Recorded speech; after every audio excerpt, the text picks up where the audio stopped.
cover everything from fire escapes, when they started to be built, when they stopped being built.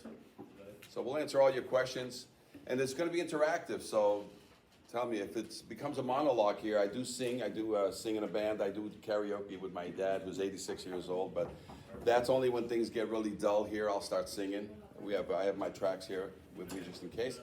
But other than that, you know, you're gonna have you're probably gonna have one of the best lessons in fire escapes. Just to give you an indication, this same class, which is on our YouTube channel, Firescapes, the National Firescape Association.org. So this class is getting recorded, and it gets posted up there for free. And if you want to train some more people who didn't come to this class, they can just all watch this for free. You don't have to register. It's all free information. But I've taught this class from Seattle to San Diego. I've taught this class from Texas to Chicago. And I've taught this class from Maine to Florida. Free, by the way, through the National Firescape Association. So like today we're here for free, and again, we do get a payment, and that is coffee and donuts, and they've satisfied the payment requirement. And so it's interactive. I you know, challenge me.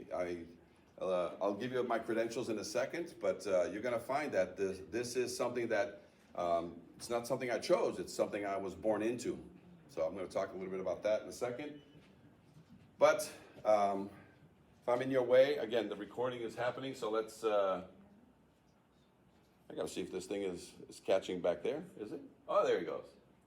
All right, so we're gonna be talking about fire escape awareness. They've been around for 100 years. They started building them in the late 1800s, right? And then all of a sudden they became a solution for, you know, why are we doing these fire escapes? It's because people started dying in buildings that only had one way in, a staircase that went into it. And then as soon as people started dying in there and people's jumping out of windows and getting hurt, they said we need a second means of egress. A lot of these buildings were side by side, so guess what the answer was? It was a way out. A cable, a ladder, a chain ladder was thrown out these windows. Knotted rope was a solution. And you had this big knotted rope you throw out the window, and whoever was inside that had two hands and ability, they would just come down this knotted rope to the ground. And then all of a sudden, things started saying, you know what? We need to get people out the window and into a balcony. And then the ladder was the first thing. People coming down ladders before then staircases became. So I just got to make sure that you're gonna see me doing this throughout. Okay, next. She doesn't want to do it. Next slide. My credentials. All right. Let's go to the next slide. So first of all, I'm 62 years old. My dad hijacked me as his first slave. So I've been in this business for 50 years. So I know it inside and out because that's how high I was. By the way, that's one of my twin sons. He's also got hijacked into the business at 12 years old, and he's 22. So I'm a little less harsh on him because I was scraping and breaking bolts in my father's iron shop, which happened to be at the home. So that's where, and my dad has just sold his ironworks business, ornamentals. And so that's but he did fire escapes. That's where I first learned about fire escapes. And then once I graduated in 1985, I took off, and my first client was Harvard University when I applied my marketing and sales degree. Went back to my dad's shop, which is an ornamental shop. If anybody knows ornamental shops, they're basically a little junkyard, and they build railings and window guards there. And I took off on fire escapes. I said, there's a market here for fire escapes. Harvard gave me 375 fire escapes to inspect. And when I inspected the 375 fire escapes, guess how many of them passed? Right off the bat. None. So they all had some deficiency of some kind because there was just no program of any kind. So some of them had minor issues, and some of them had major issues, and some of them had life safety concerns. So out of the life safety concerns, which affects you guys and the people who work in these buildings, 25 to 50% had life safeties. A tread that gave way already, a railing that was loose. So if $1 billion university is not watching their fire escapes, I said, nationwide, nobody must be watching their fire escapes. So that's where Google happened to start their business at that time, and their AdWords. YouTube came out at that time, so that's when I took this nationwide. I said, you know, let me go nationwide with this and see how much work there is in the nation, and there's a lot of work in this nation. There's millions of these fire escapes. And so when I went nationwide and I started asking firefighters for instructions on how to inspect fire escapes, guess what I got back? Nothing. And then I said, building departments, because you certify these, you look at plans, you must know. And by the way, I know how to build new ones. I design brand new ones and stuff like that, but fixing this one, give me some guidance. And I got. And then I said, oh, Mr. Engineer, Mr. Architect, the people that are guiding me into the future, what I should and should not be doing, guess what I got from them? So I started collecting information all on my own, gathering, you know, and what started to happen is I had this library of information that everybody else needed, and that's how I started the National Fire Escape Association. That's how I started teaching these classes. To the very people who were asking and looking for information, it doesn't exist. There's 2 paragraphs in all the code for fire escapes, right? The examination part of it, which is now, and the strength, materials and strength. That's it, 2 paragraphs, and they explain nothing. And that's because most fire escapes stopped being built from 35 to 55 because they started bringing in sprinklers. They started making construction something that you do. You keep both staircases inside the building because these outside staircases just weren't working out. And sprinklers were involved now, so all kinds of decisions were made. So right now, you cannot build a brand new building, digging a hole in the ground and putting up a fire escape on the outside of it. But if you have a pre-existing building, farm, a barn, factory, and it's pre-existing non-conforming, you can build fire escapes as a second means of egress after you've exhausted all possibilities of that mansion putting the staircase inside. So if you got a mansion that you're gonna make 4 condos out of it, and there's a central stair in it, well, guess what? On this side for 2 condos and on that side for 2 condos, can you build a fire escape? The answer is yes. So fire escapes are still allowed on pre-existing non-conforming. Fire escapes is not allowed if you dig a hole in the ground. No more ladders. If you have one, you get to keep it indefinitely. But if you don't have a ladder, the only way out of a building, if you're gonna build a brand new fire escape, is through a door, down a set of stairs 2 feet wide, 8 and 8 rise and run, or out the door, 3 feet wide, 7 and 11 rise and run to the ground. Let's get into it. Ask as many questions as you have, because I've been collecting this data. So, you know, one of these days I'll have a prize for Stump the guy, but I'm also an expert witness on a lot of fire escape injuries and fatalities that include firemen as part of my clientele. So I'll discuss that. So let's see if my clicker is working. My father's still alive today. He's 86 years old. My wife's father's 96. So I'm trying to get the secret to see how long I can live. So the standards. So what I deal with is the fire escapes and trying to standardize the way it gets inspected, the way it gets repaired, and the way it gets looked at, which is not happening because it's called the bastard child of egress for a reason. All right? So we teach class like I'm teaching here. I teach housing authorities so that they can let people back into a building. And one of the things they should have and you want to write this down, for a housing authority, if they kick somebody out of a building, to get them back in the building, one of the things you should have is a certified second means of egress. So throw that in as one of the check box activities for some of your housing. We've taught classes to building departments, because that's where it's not till 2012, guys, that IFC was handed from the IBC the watching of fire escapes. Otherwise, in the entire nation, IBC for 100 years was watching fire escapes for you guys and certifying them. Okay? So it's in 2012 that the IFC finally took it and said, oh, by the way, we should look at this on a periodic basis, which is every 5 years.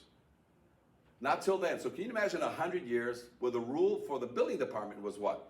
If it ain't broke, and that doesn't help the tenants that get hurt on these things and the firemen trying to the firefighters trying to save these people. So fire escapes today, every fire escape in the nation today, 95% are 75 to 125 years old. And they've never been inspected. You guys are just starting now to inspect fire escapes. You know how many calls I've gotten from Sacramento to inspect fire escapes in Sacramento? And we know we have one of the best ads out there, you know, and how many Sacramento phone calls I get?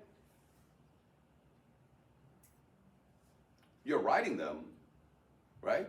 But you just started writing them. San Francisco, Oakland, San Diego's, LA.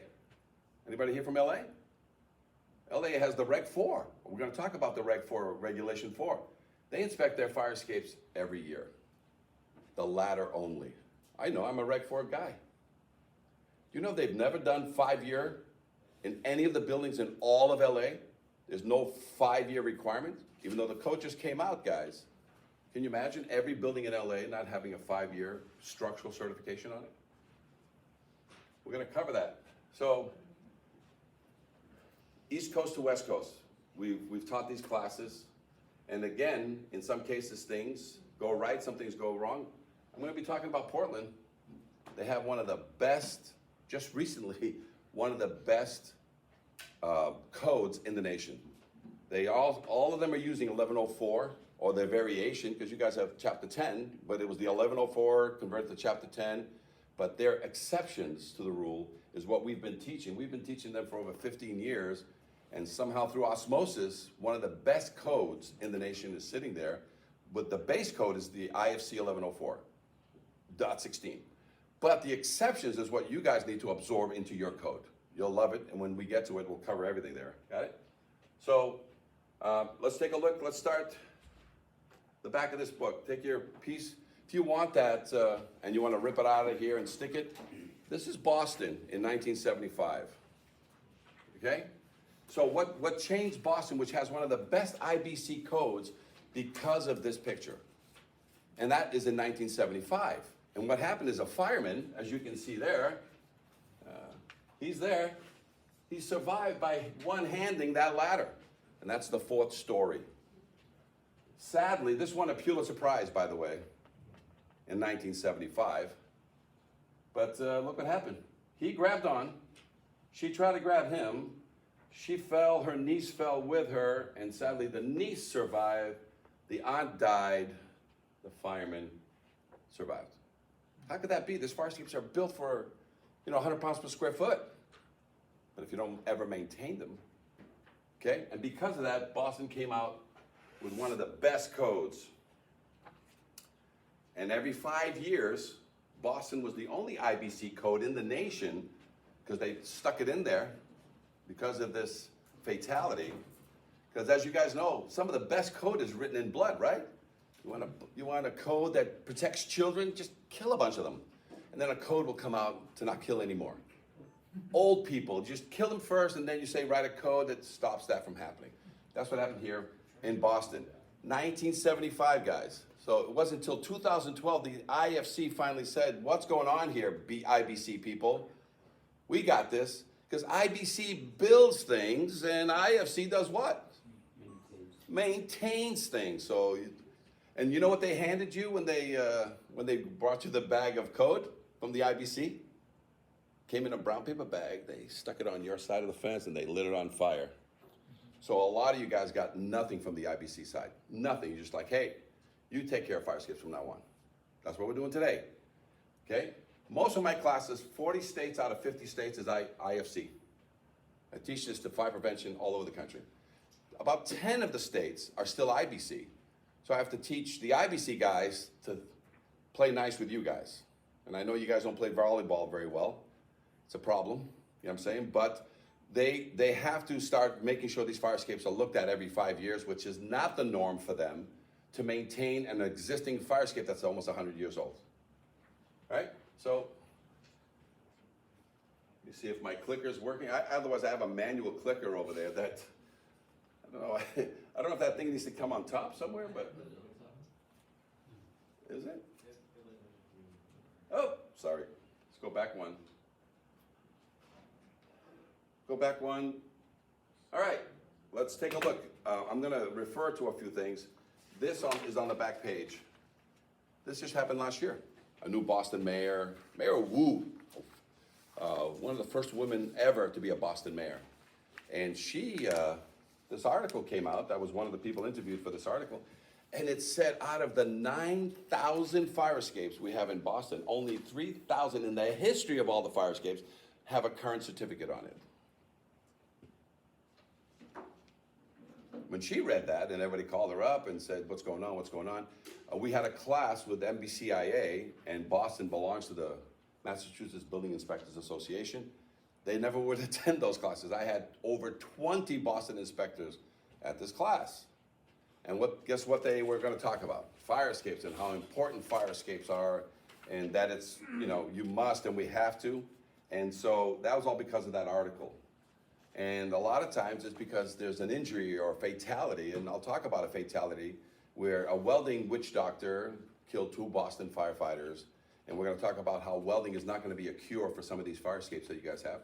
So I have to prove it to you of why you can't weld a fire escape, that it's an actual code.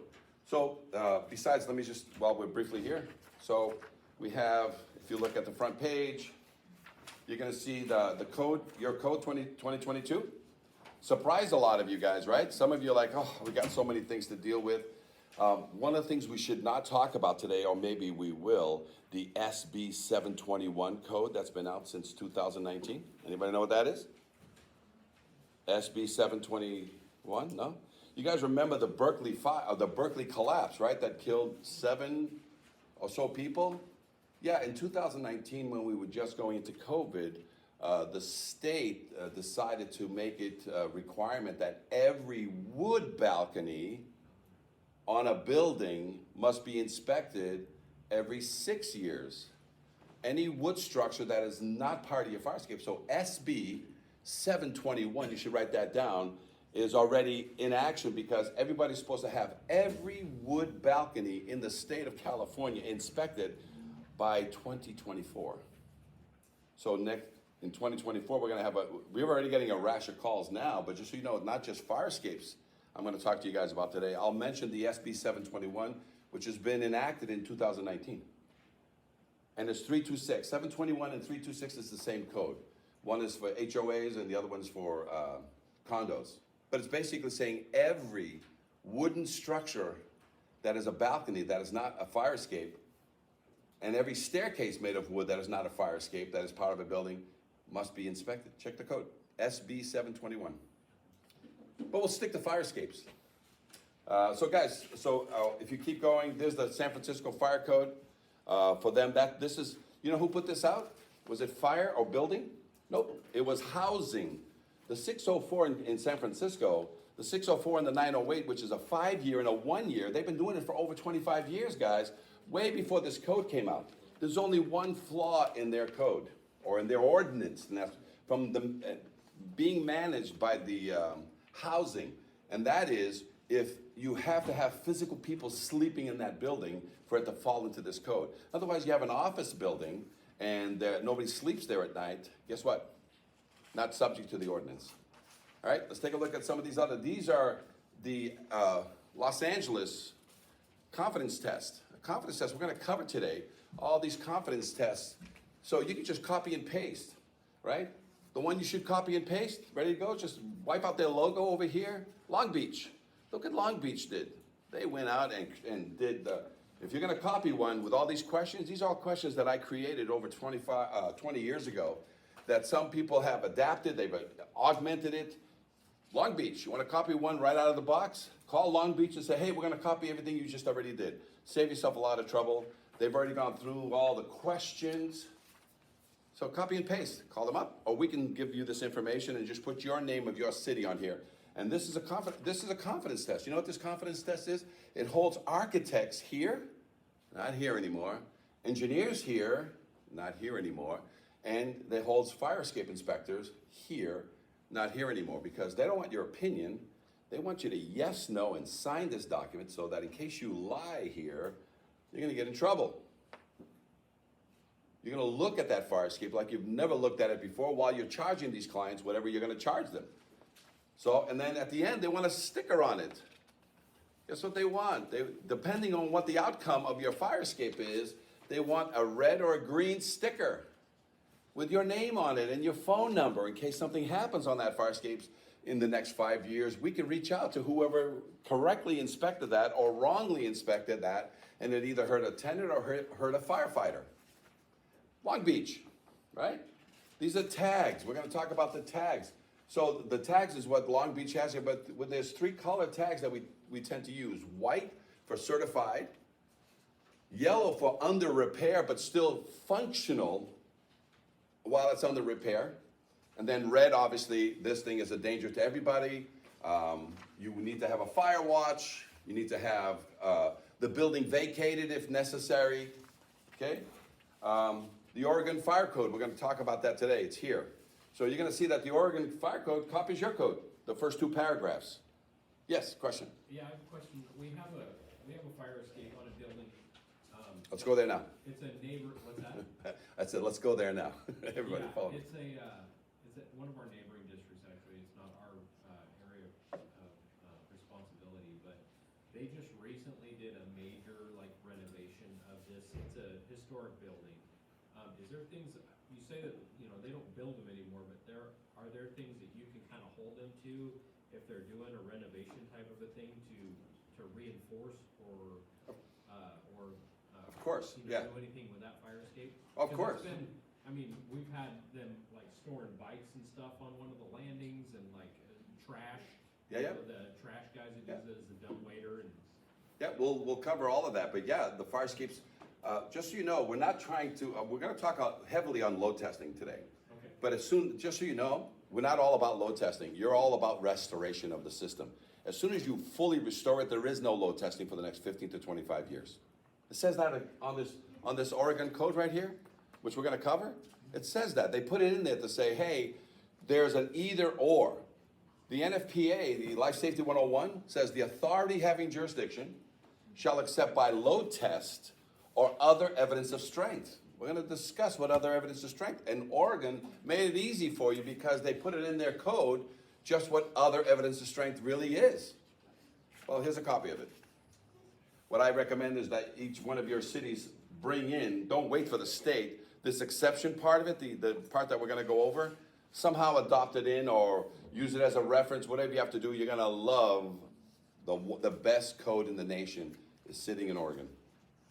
So if you want to learn it, drive up there because it's a beautiful state, as you know, or I brought you a copy of the sheet. All right, there's also standards, right? The grandfather of all fire escapes, guys, is New York.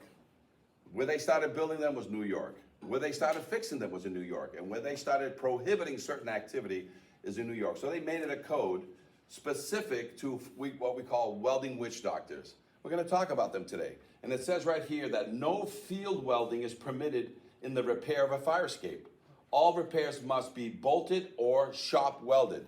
And what's that mean? If 95% of all the fire escapes in the nation were built with rivets or bolts, that's how you fix it. Take a bolt, see a bolt, put it out, put it back in, because fire escapes need to move in every direction. As soon as you weld it, well, if you bring, if some of you know the code when it comes to welding in the field, you bring it to a structural building of any kind, you start welding, a certified state welder goes to a field and he starts welding something on an I-beam somewhere. First of all, he has to be certified. Second of all, he has to be inspected. There's a special inspection for any field welding on a structural.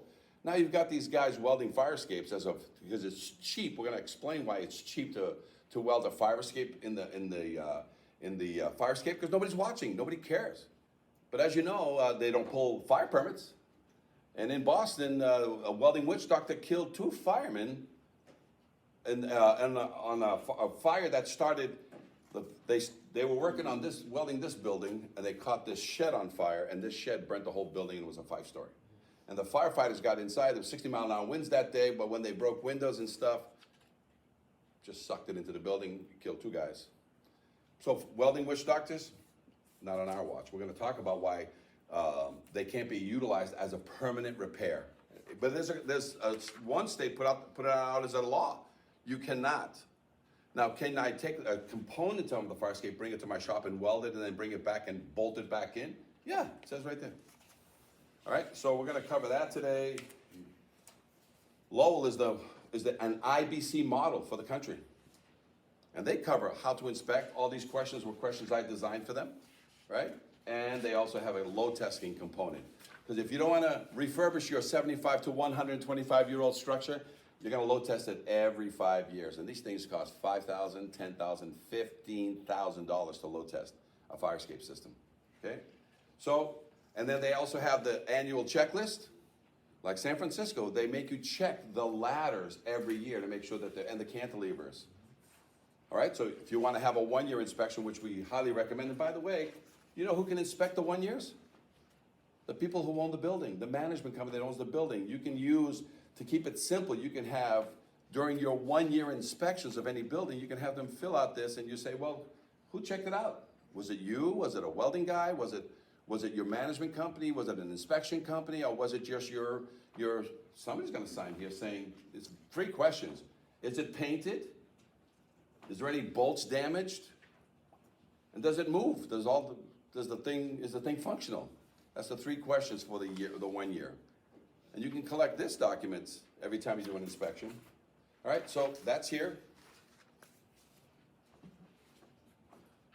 And on this book here, guys, just examples of fire escape inspections, okay?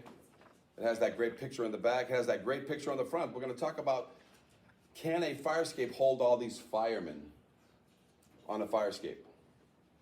And the answer is, it can handle double the fire escape, the amount of men that you can put on there. If they all sat on their shoulders, right? Everybody gave everybody a piggyback ride. Fire escapes were built to carry double what you see here. But physically, you can't get these people. So confidence test, tags, example of tags, guys, is back here, right? So a lot of good information here, and we're gonna cover it all today. Questions so far? No? All right. Let's see if my clicker still works. All right. This is, you guys remember the Station Night Fire in Rhode Island? Killed a bunch of people because they set off fireworks inside that place. It's called the Station Night Fire. Right after that, so this is a few years ago. Now what you're gonna see is my evil twin brother playing here. That's how long I've been telling this message. Go ahead. Hit the play button. Turn up the volume, I guess.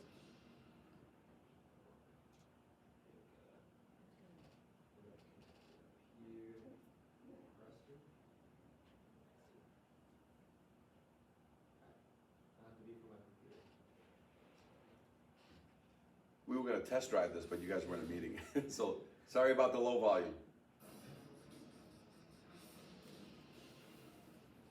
The smoke, the flames, and the bright faces, all in a firefighter's line of duty. But Chief William Hitchcock remembers the night it wasn't the fire that almost stopped him, but the fire escape that broke underneath him. And our investigation found across Massachusetts more unsafe fire escapes, rusty, deteriorating, crumbling, broken. And what state officials didn't know, the system they set up to keep fire escapes safe is also falling apart. The potential ramifications are disastrous. So let's look at this one. This expert ironworker is licensed to build, maintain, and inspect fire escapes. So that are repaired? For months, we examined dozens of them with alarming results. Looking at this today, would this pass inspection? No. In dormitories, at theaters, at homes, and apartment buildings. Rust is actually eating away the metal of the fire escape. Right. And the bottom line? It'll get weak and then eventually will fall. This one has rotted connections. This one missing bolts, twisted metal. Would the stairs come down? No, never come down. This one a broken tread. So how dangerous is it for the people inside this building? This fire escape is definitely going to put somebody either in the hospital or it's going to put somebody in a cemetery. Fire escapes are so critical. The state building code requires they be certified for structural adequacy and safety every 5 years. But our investigation found that safeguard is simply being ignored. Here's proof. We chose fire escapes at random in Boston, Somerville, Cambridge, Worcester, and here in Quincy. We checked building department files. But there's no fire escape certification. To see if building owners had submitted their mandatory inspection reports. There's no certification in this one either. Bottom line, not one we checked in Quincy had been certified as safe.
these things have to be maintained and someone's got to be watching. As a result of our investigation, state officials will now issue an alert to local inspectors. Meanwhile, if there's a fire escape on your home or office, you can contact your local building department to make sure it's properly certified. In the newsroom, I'm Hank Ryan. All right, so let's move on to the next one. And don't play it yet, but the what you're looking at, that you need an excuse now because you do pre-plans. You guys do plan check, right? Just add anything you do on a building. Just add, I need a copy of your certification as part of your checklist so that you can close something up, you can let something happen. You need a trigger of some kind, and in order for that building to reoccupy for whatever reason, just ask for a copy of the certification. It's going to become one of the check boxes on your list of things, and you're going to see how many people are going to say, and I haven't, and I didn't know, and you say, no problem. So you can still let things go, but now you write a violation, okay? You may let them occupy the building, you may be satisfied with everything else. You say, great, but here's a violation along with your okay to get in. Here's a request that says, I will pull this back out if you don't have this fire escape done in 30 days. So just add a trigger, got it? Because you guys are involved in permits, and we're going to talk about, you know, the first thing you need to have an active building that you're repairing, you need 2 means of egress certified. So the fire escape is not the last thing you fix on any building that is getting renovated. It's the first thing. So if they want a permit, say, great. You do your check off as the IFC side of things and say, hey, building department, don't release this until they get you a copy of the certification. Because that's all you need. You need to say that there's 2 ways out in case somebody burns that building, which happens during construction. Buildings burn during repairs all the time. And so what you have to say is, I need to have 2 certified means of egress. And what happens if they can't certify that second means of egress right there and then? Put up some scaffolding. We're going to show you that scaffolding is allowed under OSHA to say that during renovations and repairs, if they can't get their fire escape up to snuff, box it out, and then have a scaffolding with stairs in it, saying, there's your second means of egress. Now continue on your construction. Because construction is huge now, right? It's going in many directions, old buildings, new buildings. Well, fire escapes is one of the pieces. It's your second means of egress so that the tenants can get themselves out by themselves, so they don't need you. If I have a fire escape, I don't need you. I'll get out and get away, and then when you guys finally show up, you now need it to get into the building. That's an ingress for you. But when all hell breaks loose, that's your egress. When everybody has to get out of that building, the fire escape is your only egress out of some of these old buildings, okay? Let's play this one. This is a Boston collapse. Take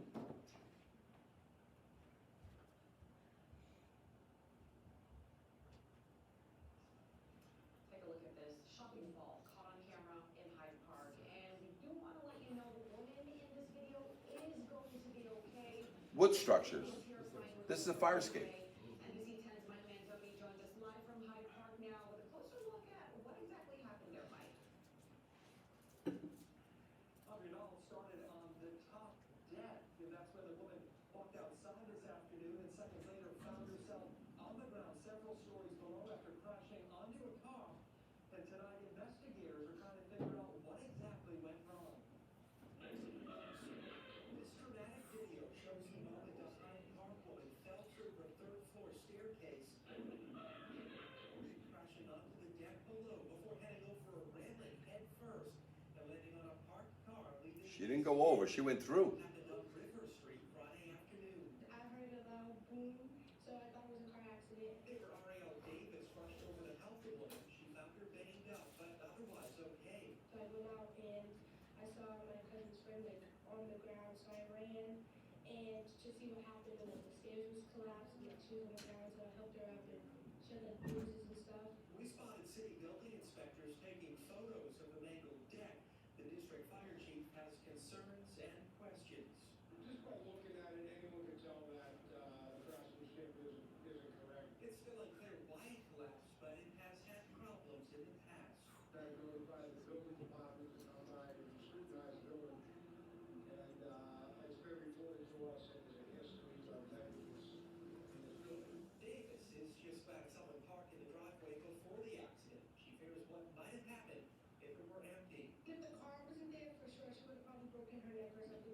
Savior.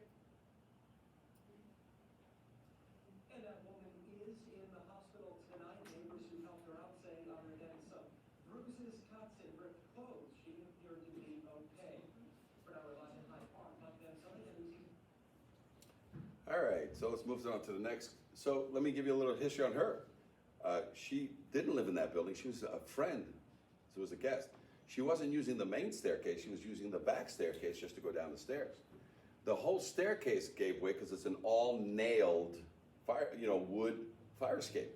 Meaning your second means of egress doesn't have to be metal. All exterior steel or wooden stairways, and including cement stairways, are fire escapes. They're all subject to this code.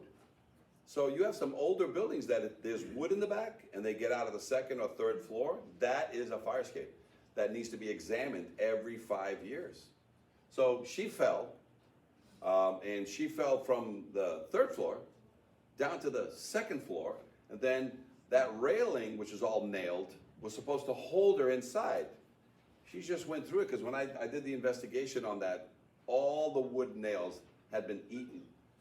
And that wasn't a pressure-treated fire escape. It was a pine-painted fire escape that had been there already for 50 years.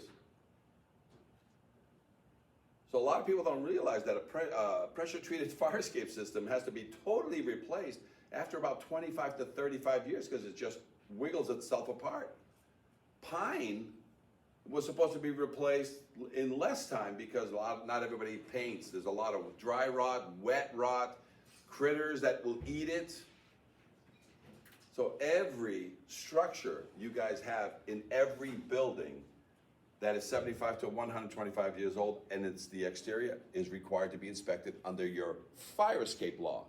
But under the SB 721 code and SB 326 code, all those Romeo and Juliet balcony, all those decks, all those wood stairs that don't constitute the second means of egress are supposed to be inspected every 6 years now in the California state. So every structure that is on the outside needs to be examined under your Chapter 10 and SB 721. Okay, let's continue. Usually I take a piece, this fire escape was in a charter school. And this is the fire escape that all the kids came down, and this is the condition I found it. And I usually bring it with me, but luggage I couldn't bring this on the overhang, but I have a small piece of the fire escape here. I saved several pieces, I'll show you, and we replaced it with that. But the key that came on this one is who got me to replace this fire escape at this private school? Was it the fire department that looked at it every year? Was it the building department that went there every year? It was close. It was not a parent, but it was the janitor, the facilities guy, that made the principal basically replace this fire escape, and it had to be done in a short period of time between Christmas break. That's when this fire escape came in, and it was so bad.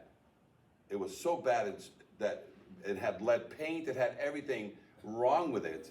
That this is what I did with it at my back up one. I took it to my father's shop, and what I did is I shrunk it, and I did everything wrong to it. I became a welding witch doctor on it, and I did all the wrong things for it. Look at all the rust and all the things, and I use it as a showpiece whenever I go out. And in some cases, I also bring it to any trials, any court cases that I have, because you really don't know what rust is until you bring one of these pieces in. So you can take a 1/4 inch of steel, and it'll grow to 1 inch of rust if you leave it alone, in as little as 25 years or as much as 50 years. Just leave it alone. Don't ever scrape it, don't ever touch it.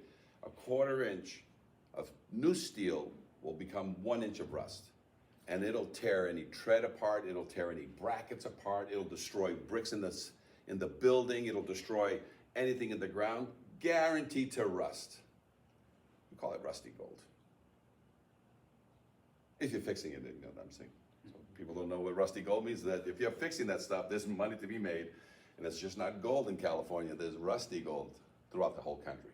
So you guys see all the problems that I did, all the things that got done to it.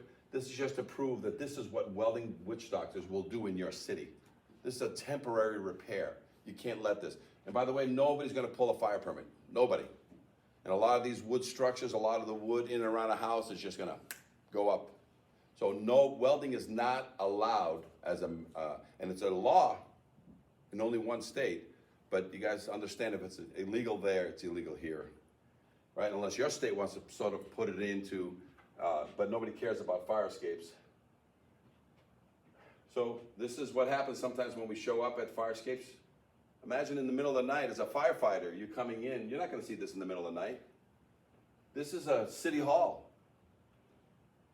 I'm gonna use my pointer here. Look at that missing thread right there. See? This is all from hammer testing. When we go and inspect, we bring a little 2 to 3 pound hammer and we ping pong the treads. When it pings, that means there's a connection of some kind and it rings, a fire escape rings like a bell. Ping, ping, ping, ping. Even if it has just a little bit left on the bolt, it'll ping. But when it doesn't have anything left and it's rust jacked in there and that's the thing only holding the tread that you'll never see until you fall through it, is that when it gives a thud, a pong. We call it ping pong. And the pong is, I'm gonna show you some of that in a second. All right, this is the rust that I found at a Chelsea veterans home. Okay, so if the bullets and the hand grenades didn't get you, the fire escape will get you. Thank God they've never had a fire up there, but we got that. Okay, this is if anybody has your phones, how many people here on Instagram or TikTok? Yeah, so when you get a chance, check out Firescape Guy. Go to TikTok and just type in Firescape Guy. We have about 2 million views on some of these fire escapes. So I do this TikTok all over the nation, and that's how we get awareness. So after this class, I go to Sacramento. I'm gonna be in your downtown saying, is this fire escape safe? But here's one of the examples of that. But California, San Francisco, Oakland, we do this all over the nation. Just prior to this week, I was in Dallas. Then I was in Seattle just a few days ago. And so, yeah, Sacramento is gonna be on the TikTok. So, and everybody's gonna be made aware. So here's a typical TikTok. Go ahead, play it. Is this fire escape safe?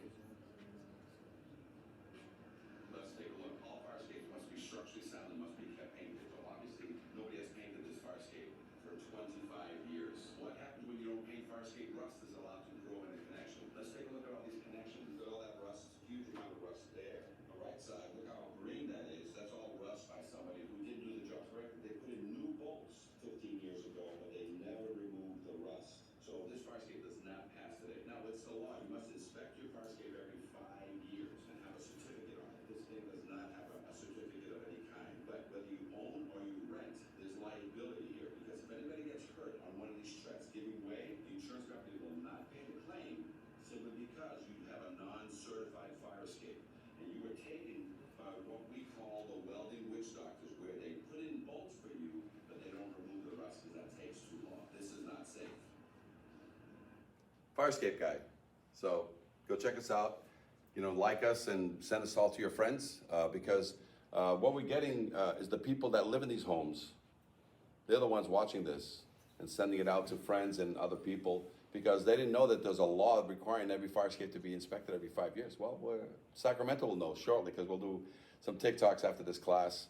And Instagram is on there. And if you go on to YouTube and type in under shorts, you type in fire escape inspection, you're gonna see that we're there. So I've been doing YouTube and stuff for over 20 years since it came out. So if you wanna see a real inspection, we're gonna play it today in our second half of this.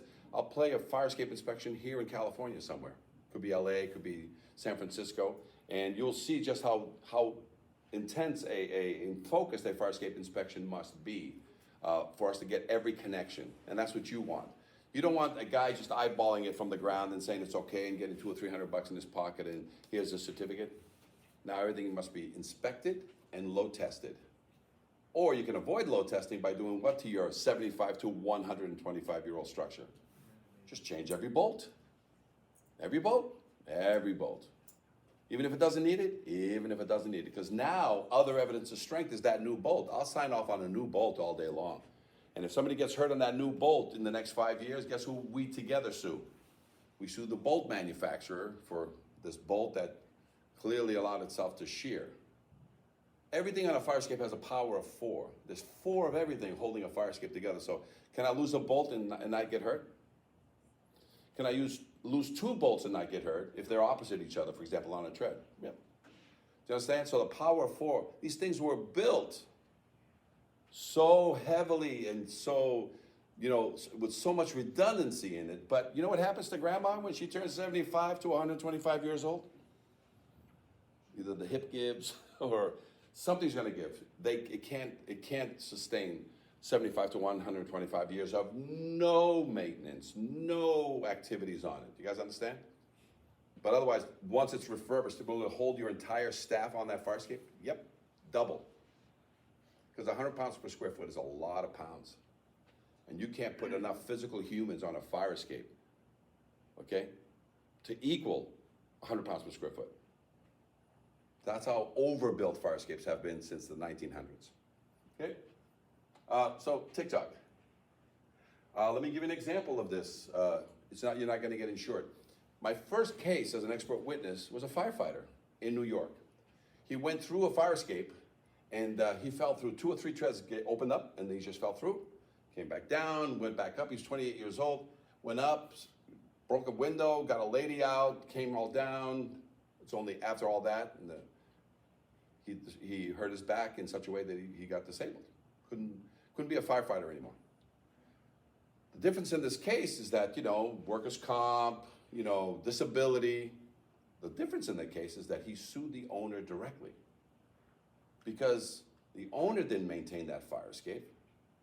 And so there was negligence on the owner's part that caused this accident. Had the owner maintained the fire escape, which we proved he hadn't for over 25 years or more, he was able to walk through the owner on the backside and get him personally for not maintaining his fire escape because the law says you had to. And so he won. They settled the case pretty quickly because he came in not only to get his disability, but he also got a settlement. And that's how people are going to lose their buildings. If you don't have a certified fire escape, you think the insurance company is going to pay? You know what I'm saying? You might as well not certify your elevator, not certify your sprinklers because you don't have any money. And any of those things are the reason why somebody got hurt on your on your building. The insurance says we're not paying, and guess what happens to the building? It becomes part of the settlement for whoever's suing.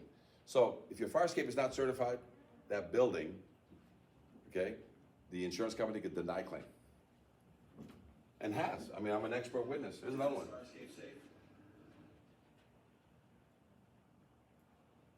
Did I move it forward?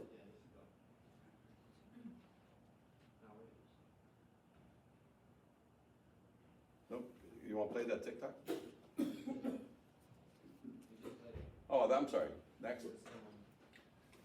No problem. Let's move on. Codes and regulations, guys.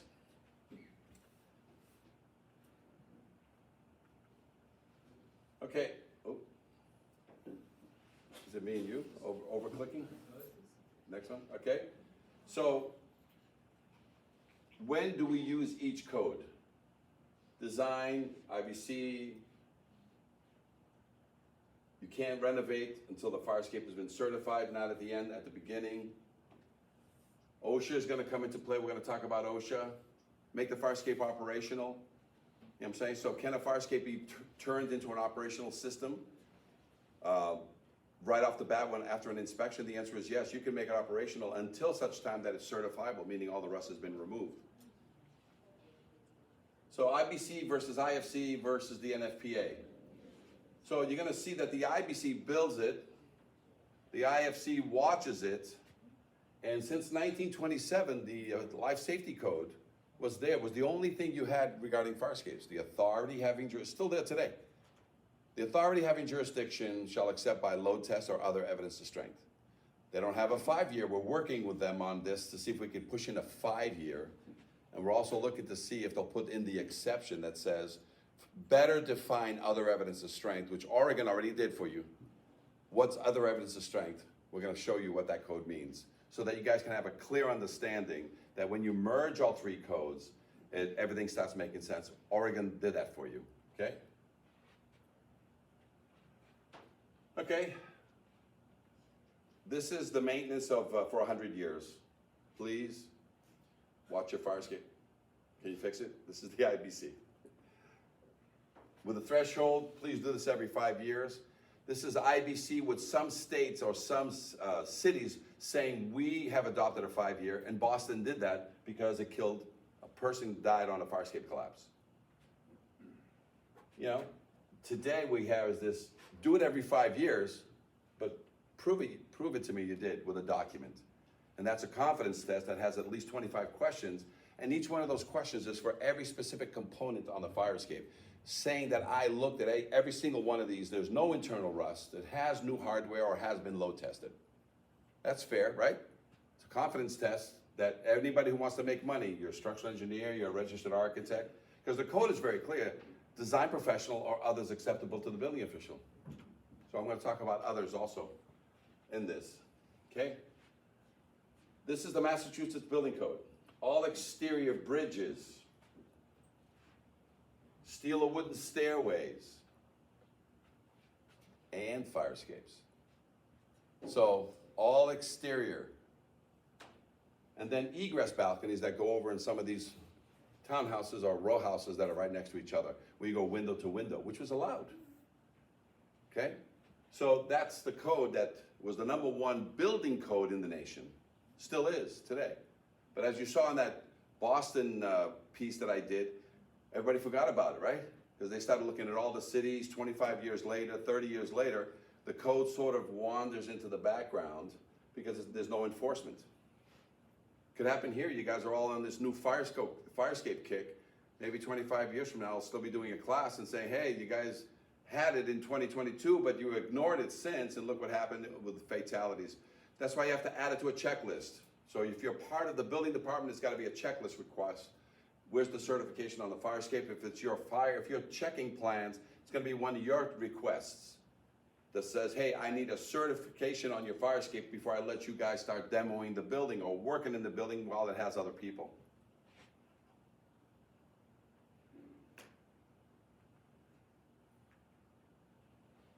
You think Boston is the only bad place? Let's take a look at this one. This is New York. Fire escapes is supposed to be a safe way out in emergencies, but some experts say some fire escapes are themselves a danger that puts people at risk. CBS 2's Mark Kramer demanding answers to them. You see the trailer ready to dislodge by itself? How much rust is inside that? I wouldn't go on this fire escape. It was an eye-popping afternoon with nationally recognized fire escape expert Cisco Meneses. Come over here. I look straight up. There's a hole. As we walked the streets in downtown Manhattan, it was also too easy to spot dangerous conditions. Should this fire escape have violations? Yes, it has been kept painted, but it's not structurally sound. Heavy rust was clearly visible, and something else we saw over and over again, air conditioners. That's an obstruction for the firemen to get in, as well as the people to get out. Any obstruction, from flower pots to art installations, can impede a safe escape in an emergency. But even more frightening, the structural integrity of fire escapes designed to save lives in some cases has proven deadly. Earlier this year in Soho, a tree fell from this fire escape and killed one pedestrian and injured another. And in May of 2011, an entire platform gave way from this Midtown building. You can see here the evidence of corrosion. That's what caused the platform to fail. Attorney Herb Cabrera says the victim fell 12 feet and needed multiple surgeries.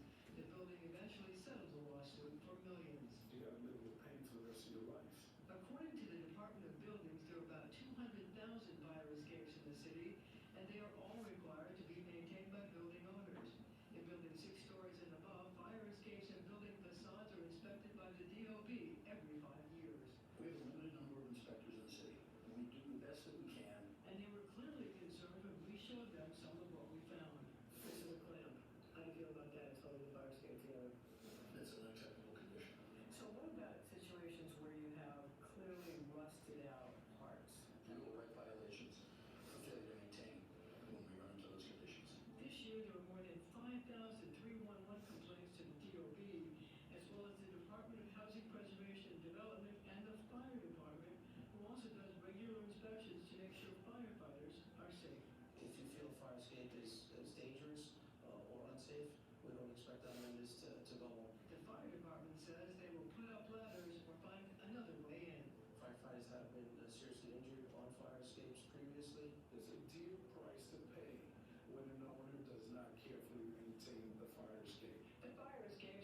So as you can see, some of the codes that were previously separate from each other, the International Fire Code in 2012 finally came out and said every 5 years we need to have fire escapes inspected and load tested. The NFPA has been having it out since 1927 that the authority having jurisdiction shall accept by load test or other evidence of strength. You have the International Building Code, which again, all exterior fire escape systems shall be examined and or tested for structural adequacy and safety.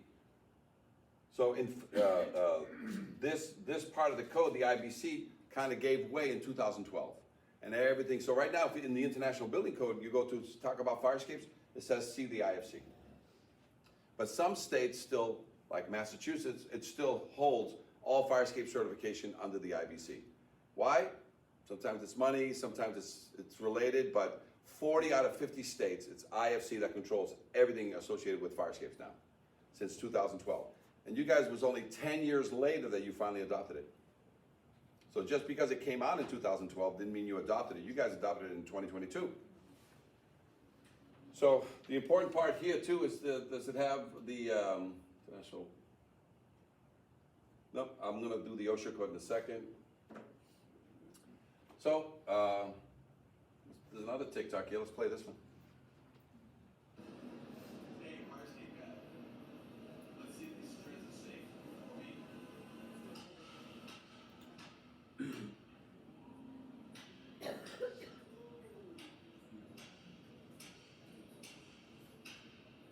It's a 2-pound hammer.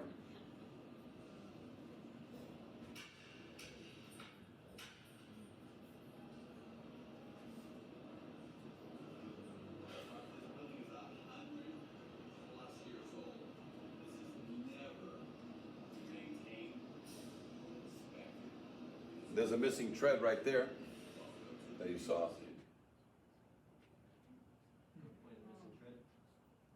Yeah, that's be prior.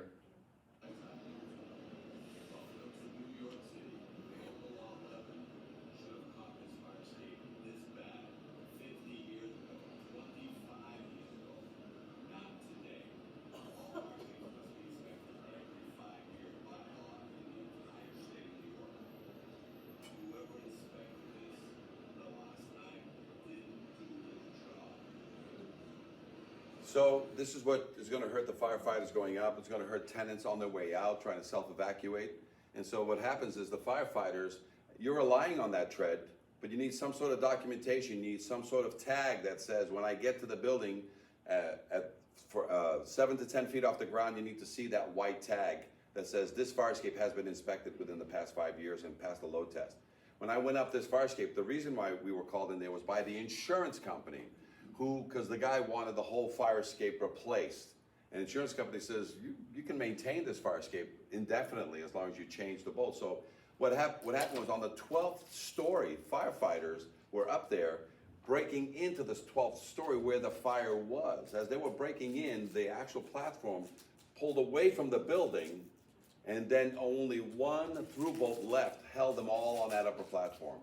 And that was a railing bracket that was tied, through bolted back into the building, held that whole 12th story platform with 4 to 6 firefighters up there breaking into the 12th story, and there could have been a catastrophe. So when we inspected the whole fire escape system, it made some great TikToks, that's what it did. So let's keep it going, let's see. Oh, this is a good one.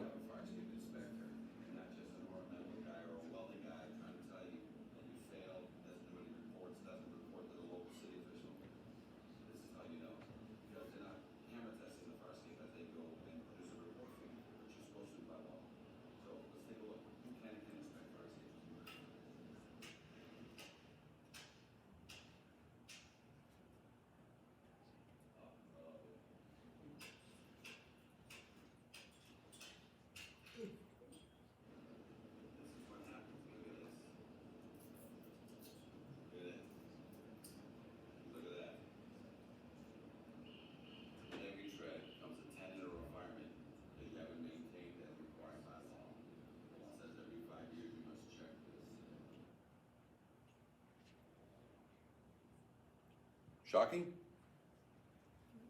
So you guys know that nationwide, all new firefighters, you know what the first thing they teach them?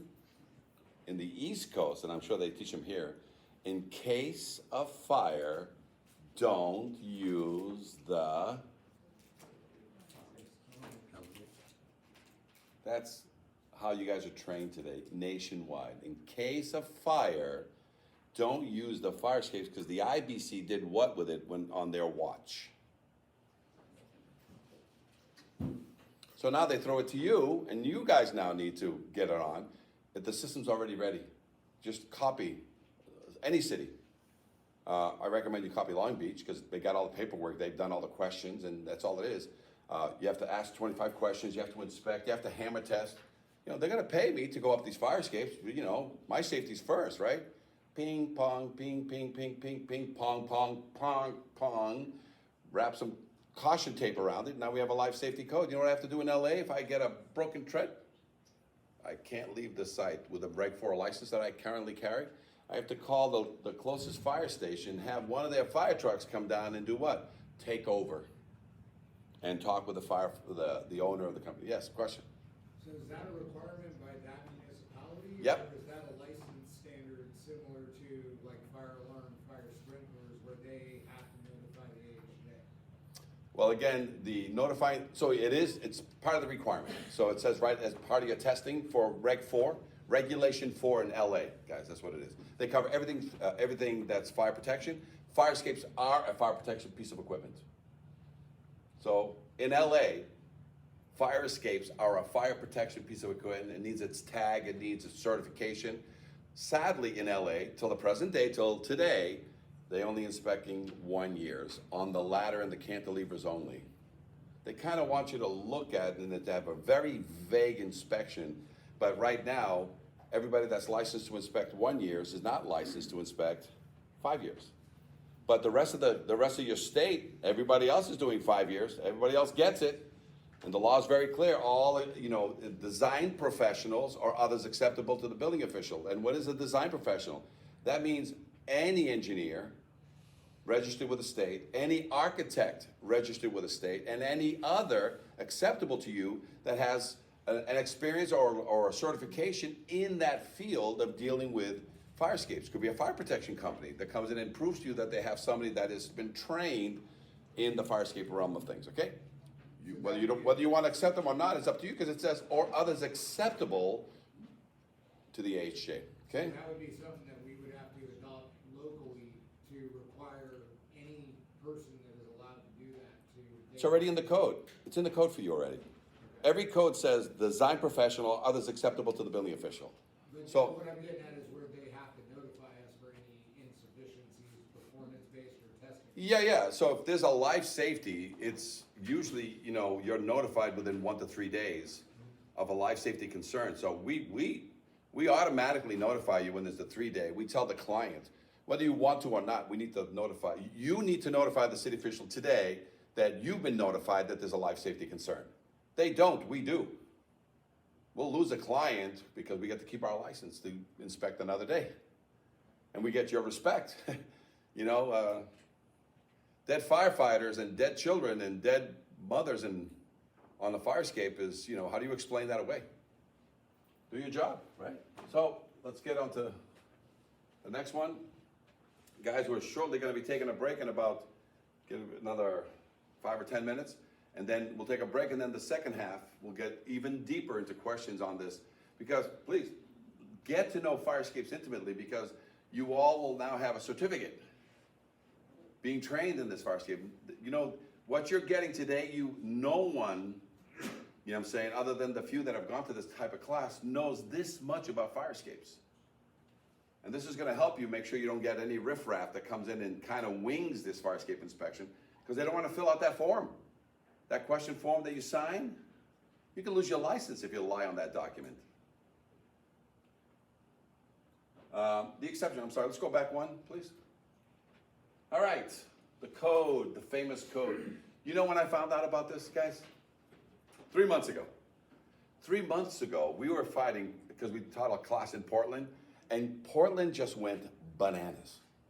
So we taught all these classes to Portland, and all of a sudden Portland said, hey, we're going to load test fire escapes at 200 pounds per square foot. That is nowhere in the code, anywhere in the nation, and they just wrapped their arms around it, and they said, we're gonna load test. So imagine taking your 1-ton pickup, and you went to get your sticker, or you get the thing examined by the state, and the state put 2 tons of sand in your pickup truck. And if it broke, you have to fix your own truck. So they kind of went off the rails. So what happened recently is I had to go in and speak with the state fire marshal, the state building inspector, and say, hey guys, these guys are off the rails, Portland, Oregon, which I've taught for 15 years, and they just went off the rails with their inspection technique and load testing. So here's how, because it was a money-making operation for the building department. So guess what you needed to do to not only load test your fire escape, you need to pull a permit to load test your fire escape. Architects needed to draw this whole plan out. I mean, not architects, engineers needed to put this whole plan together, and it said, you gotta do this, you gotta do that, you gotta explain, you gotta go there and measure every piece of steel and put it on your plan and come up with a calculation. More money. Then we're gonna load test. You have to get a company that is only from Portland, from the state of Oregon, that is a load testing company of mountains and rivers, and they're the only ones that could come in and load test these fire escapes. Money. And so what happened is the state says, no, that's wrong. What are you talking about? They shouldn't be doing that. I said, I know they shouldn't be doing that, but they're doing that. They've been doing that for 5 or more years. So finally they says, well, that contradicts our law. I said, what law? He goes, oh, the new law we just adopted. And 3 months ago, guys, because I've been teaching in Oregon for so many years, they finally adopted and created the very code that I've been preaching for 20 years. Let me tell you why this is, right? So, and you have a copy of it in your documentation. You guys ready? So, let me see where we're gonna start reading. Examination and materials and strength. Components of the fire escape stairs shall be constructed of non-combustible material. Fire escape stairways and balconies shall support the dead load and live load, but not less than 100 pounds per square foot. So that's when the state fire marshal and the state building inspector said, yeah, they can't do that. It's right in this 2022 code. I said, oh, I'm sorry, 2023 code. It just came out.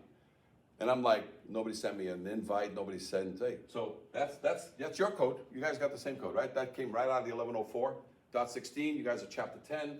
And then it says here, it says that the fire escape stairways and balconies should be provided with a top and intermediate handrail. That means these older fire escapes have a top line and a middle line only. Everything else from now on, when you start building things, they need the pickets every 4 inches. Got it?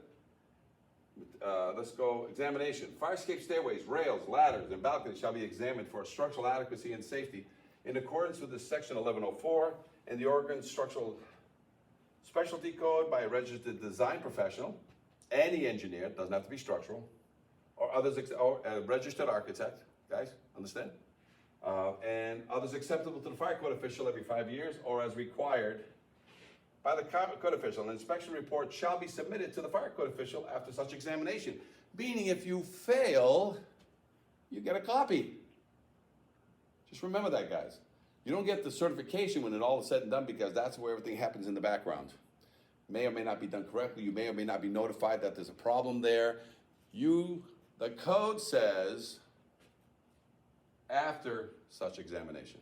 So if it passes, give me a certification. If it fails, give me a report that says it failed, why it failed, so I may act upon it. It may not need me to do anything, but it could need me to do something such as shutting down the building and putting these people in a safe situation, or ordering a fire watch. So what they did is they went, the exception, the testing intervals for fire escapes that have all connections replaced. Don't you love that? Replaced, reinforced, or duplicated may be extended as specified by the registered design professional if approved by the fire code official. Looks like we need to. So if I'm telling you this thing doesn't need a load test for the next 15 to 25 years because every bolt was done, you have to kind of agree with me. You're like, yeah, dude, yeah. The fact that they took this 75 to 125-year-old structure, changed every bolt on it, and including verifying the connection into the building through a load or through a duplication of another connector, will you let that thing go, be okay for the next 15 to 25 years, guys? With an engineer signing off on it, not you? Yes, no? It's fair to the building, isn't it? It's like a rubber roof to the building. You want proof every year that the rubber roof is good, that they just installed 5 years ago? So this is where the NFPA came in. The authority having jurisdiction shall accept by load test or other evidence of strength. Portland put it in the code. Let's talk about this unsafe imminent hazard condition. When the fire escape component is determined to be unsafe, imminent hazard condition, the fire code official and the building official, now they're gonna bring 2 people into this, shall be notified immediately. Does that answer your question? My mistake, okay, I hit the wrong button, sorry guys. So, immediately we're required, the building shall after be evacuated and or approved fire watch shall be provided until the fire escape has been repaired and approved by the building official. Sound fair? Posting on the fire escape condition. Each fire escape shall have signage indicating current conditions posted at the lowest balcony or as directed by the fire code officials and shall be clearly visible, legible, and weather resistant and indicate condition of the fire escape, date of testing, site address, and others directed by the fire code official. You like this exception? Does it clarify what needs to be done? Because all you get is 2 paragraphs in the 1104. Oregon said, no, we need to let people know that you don't have to load test your fire escape every 5 years. You can refurbish it in its entirety and just now put it off at 25 or longer, because it's the fire official and the engineer of record sort of agreeing that, yep, I'll let it go for another 5 years, as long as they keep it painted. They start ignoring the paint job, guess what happens to the load testing requirement? Kicks back in. Okay? Let's,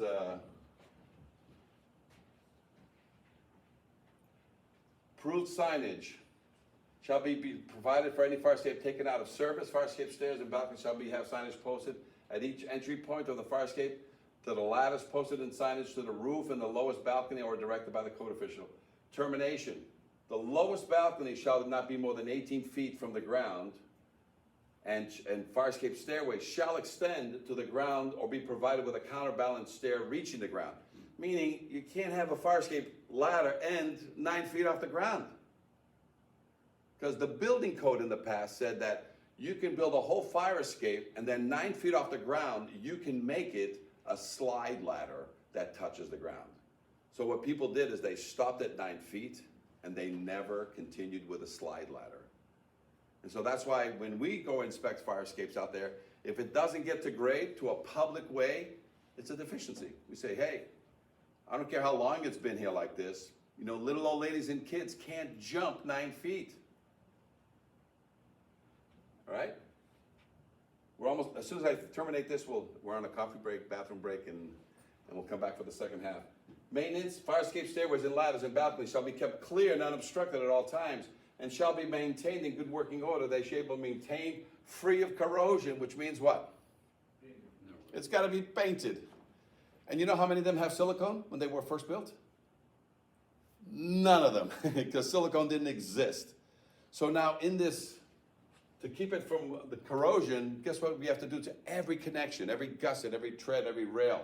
You got to inject it with 35 to 50-year paintable silicone.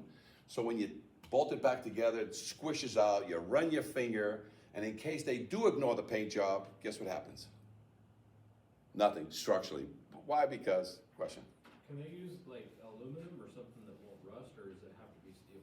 Yeah, so great question. There's a lot of aluminum fire escapes out there, and it's a non-combustible material. Right. And I can build a fire escape on your building. If the building is wood, I can build a wood fire escape. It just needs to match the fire code as far as resistance to fire. So everything's gonna be 1.5 inches.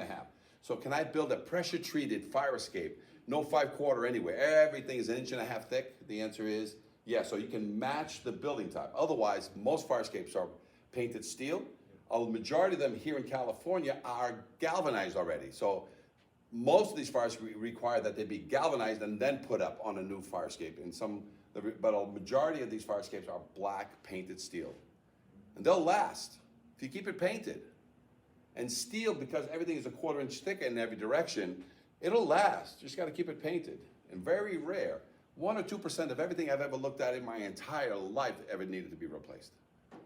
So the components, treads, and grating tend to be the thing that we replace a lot of times, all right? So that's the end of this first half of the class.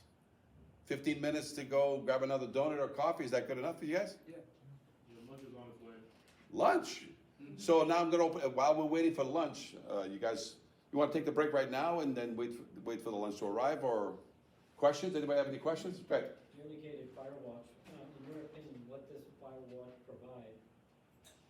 What does it?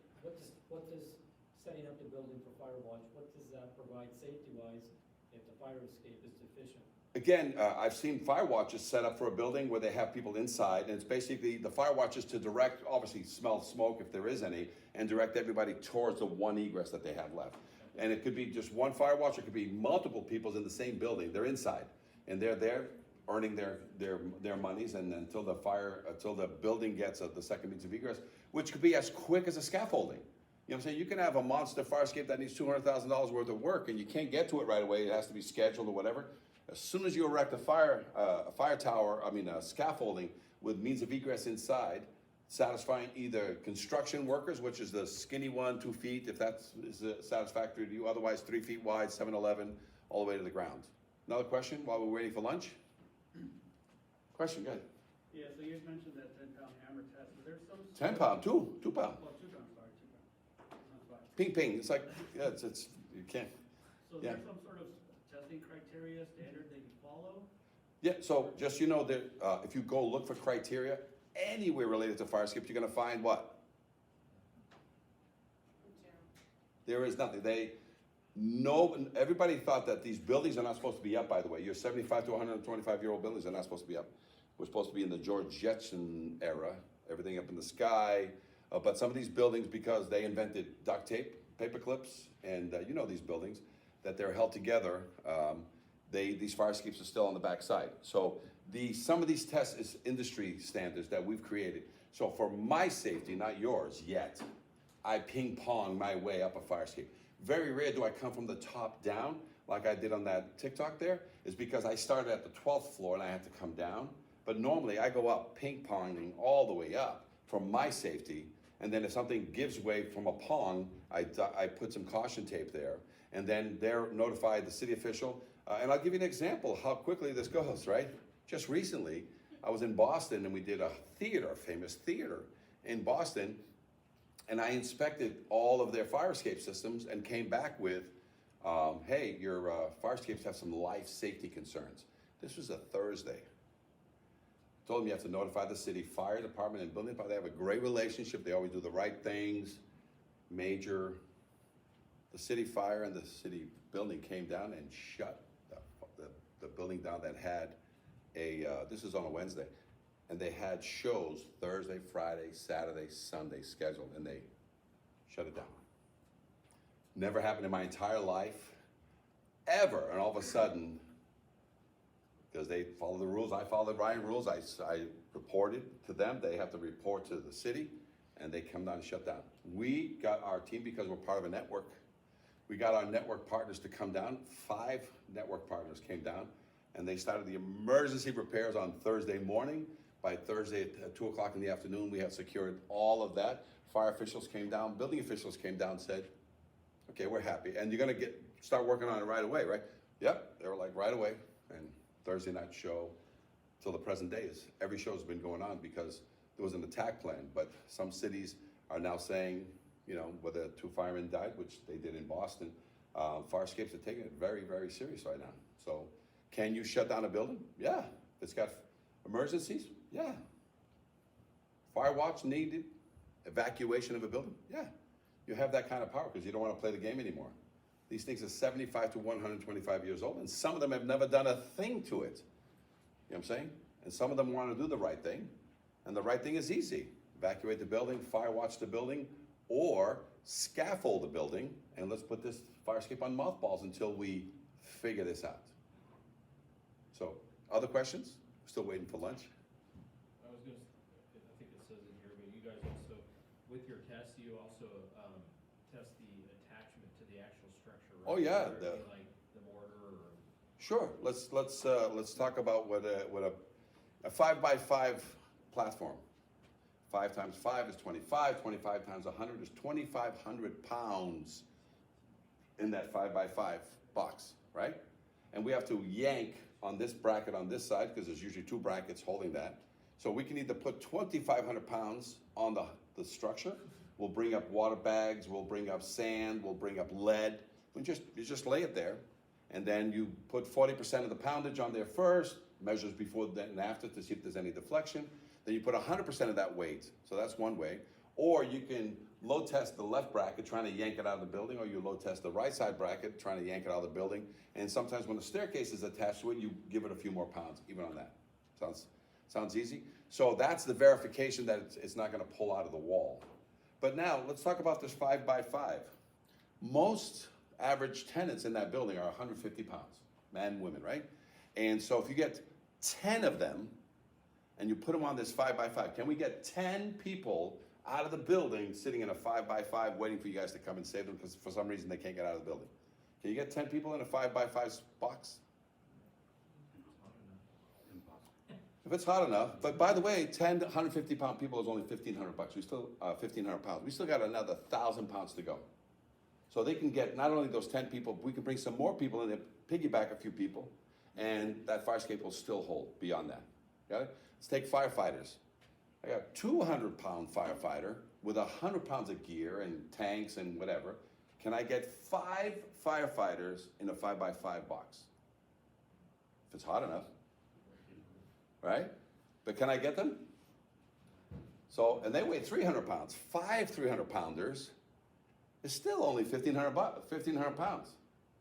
So can that fire escape hold in every inch of that fire escape? Can you just throw everybody in the building, every firefighter? Will it hold every firefighter and tenant and still have room left in its calculations?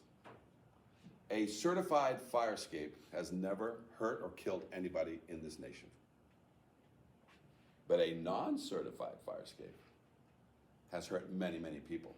Somebody still watching for the lunch? Another question. Yes, question in the back. Yeah, not a question, but not too many years ago, myself and one of my chiefs were down at what they call the Elks Tower, which is a high-rise downtown. We literally walked outside on the very top of the building, and bolts started falling out of the wall. So even here, it's important to look at these things. It surprised me, the whole fire escape deflected almost a foot from the building. Why'd you have to mention the minority? Just because it's a real deal, even here, not just Boston and the East Coast, but right here in California. Yeah, as far as the old wave, the worst fire escapes are in the East Coast because that's where they were first built. And you guys are the second wave, so you're not that far. One of the things you guys did in the entire state of California is you galvanized a lot of these things before you put them up. So galvanization became one of your criteria on any new fire escapes that they were putting up in the 50s and 60s and 70s. So you do have quite a few fire escapes that are in great repair, and so the certification is great. It's going to go right to load testing, and that's what we're going to cover on the second half of this, because it looks like lunch just arrived, guys. Thank you very much. Let's 15 minutes to a half hour. Let's see if we can get the food you guys want to eat back at your table. Let me know when we can start. So let's start this second half with some more information. I'm going to get into a little bit more detail about how fire escapes are built, rust. I'm going to get into stuff like that. But let's start with SB 721. Write this down in SB 326. It's the same code.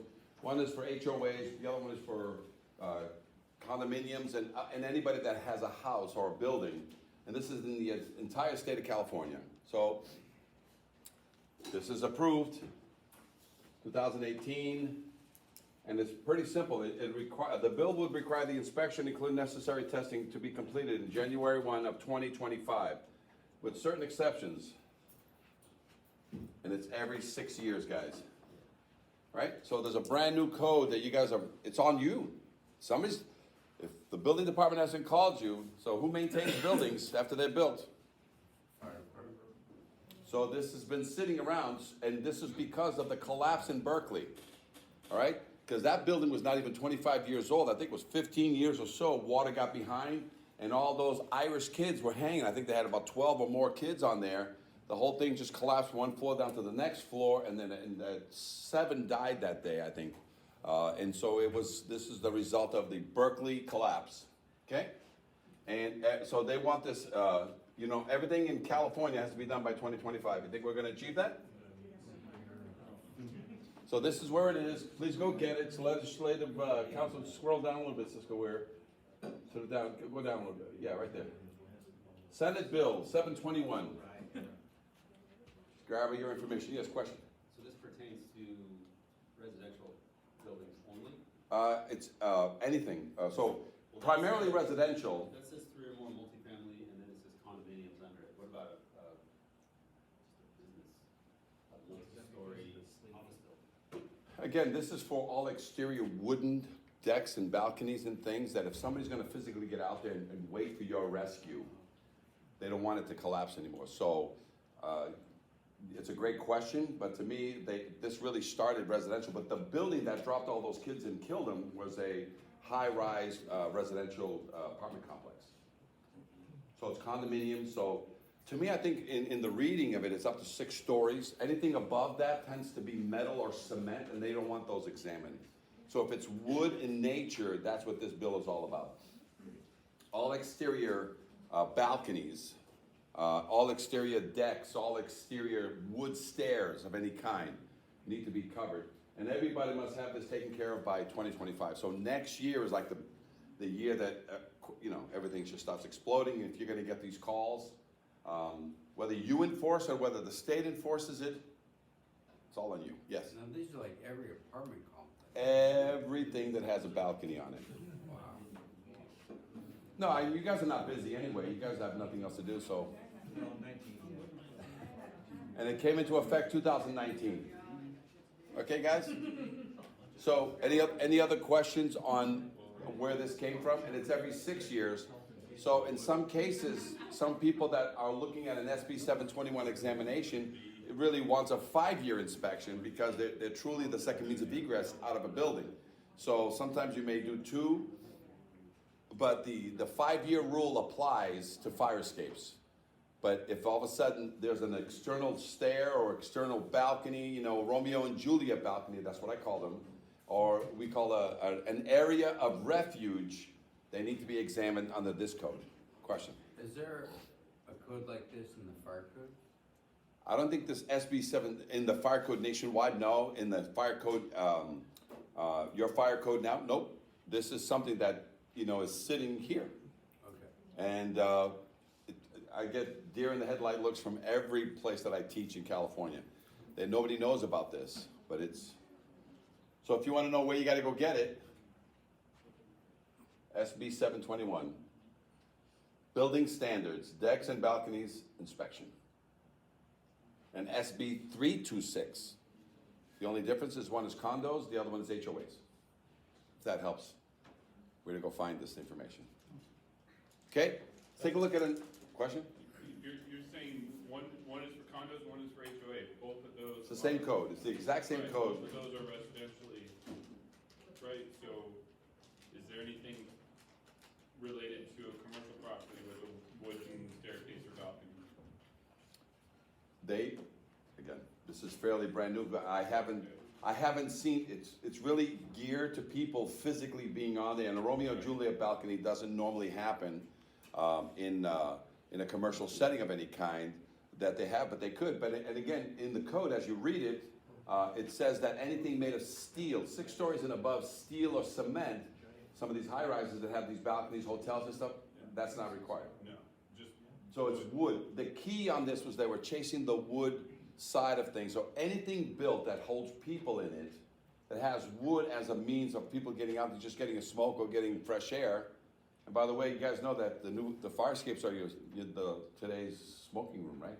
Yeah. every fire escape, because I don't want to go down my building all the way outside to smoke whatever I want to smoke, 10 feet to the left or 10 feet to the right of the front door, right? Because I have this fire escape right outside my window, which I use for, right? America's new smoking room, who knew? But the SB 721, guys, it's lingering out there, and now you're gonna know about it, because in 2024, you have 1 year to look at every structure in your entire state and in your entire city. Enough on SB 721? Every 6 years. Why it's off? Who knows? Why not every 5 years? Why did they make it every 6 years? Because that's gonna not work well with fire escapes. But if you have a staircase in the back that takes people out of their apartment, it's a fire escape. It's not subject to this. So in some rare cases, you're gonna have a fire escape certification coming for you, and then an SB 721 certification in all the buildings that you deal with. So now, another document you're gonna ask for is this SB 721 certification. Okay?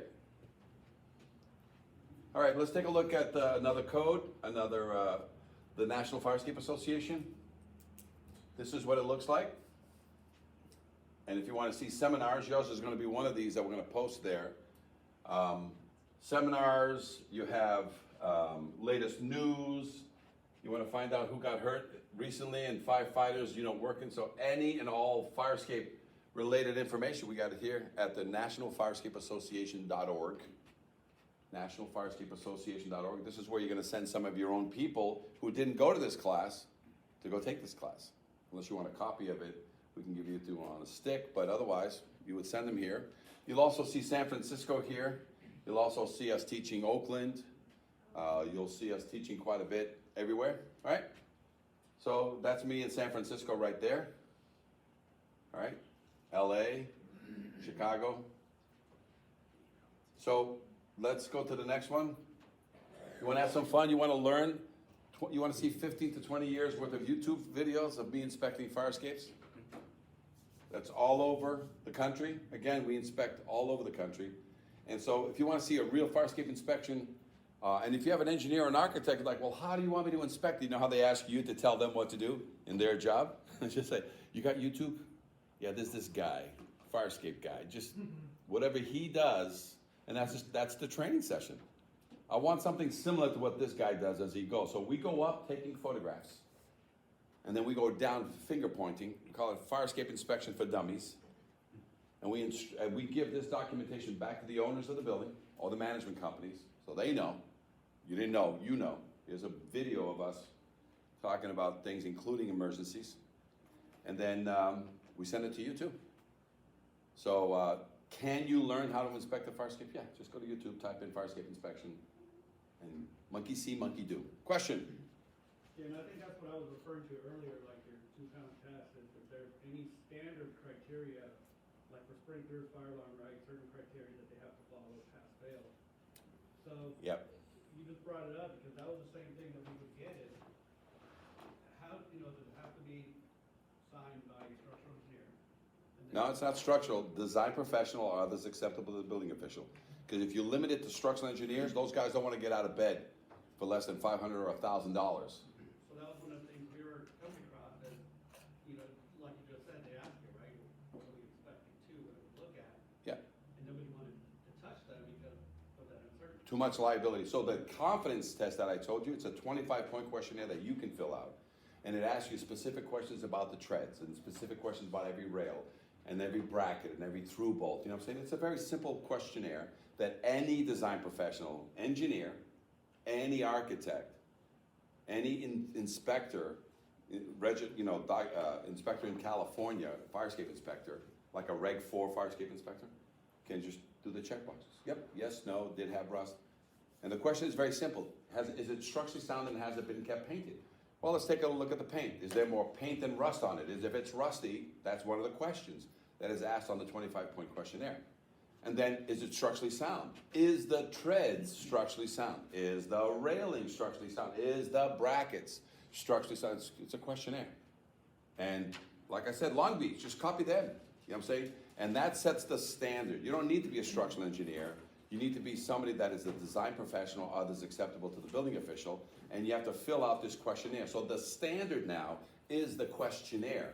Whereas before they said, to the best of my information, knowledge, and belief, this fire escape is ready for its intended use today. And those opinion letters has killed a lot of people. Now we don't want an opinion. We want you to tell us about the tread. So I got a bunch of confidence tests there. Pick one. I recommend highly, like I said, Long Beach. Everything's ready there for you. Okay? By the way, how many fire escape companies in the nation?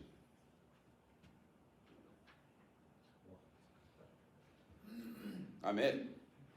But how many are we training? We train anybody. Because who can do this work? You guys have ornamental iron workers in your house, in your cities? Every single one of them can build a new one and fix the old ones. So does that help you guys understand who can fix these things? Every welding fabricator, right, that owns a welding machine, you know a few of those guys? Every welding fabricator with a truck knows how to use a power tool, knows how to use a grinder, knows how to break bolts. Guess what he's not going to use all that day? His welding machine. But can that guy fix every fire escape? Yes, he can.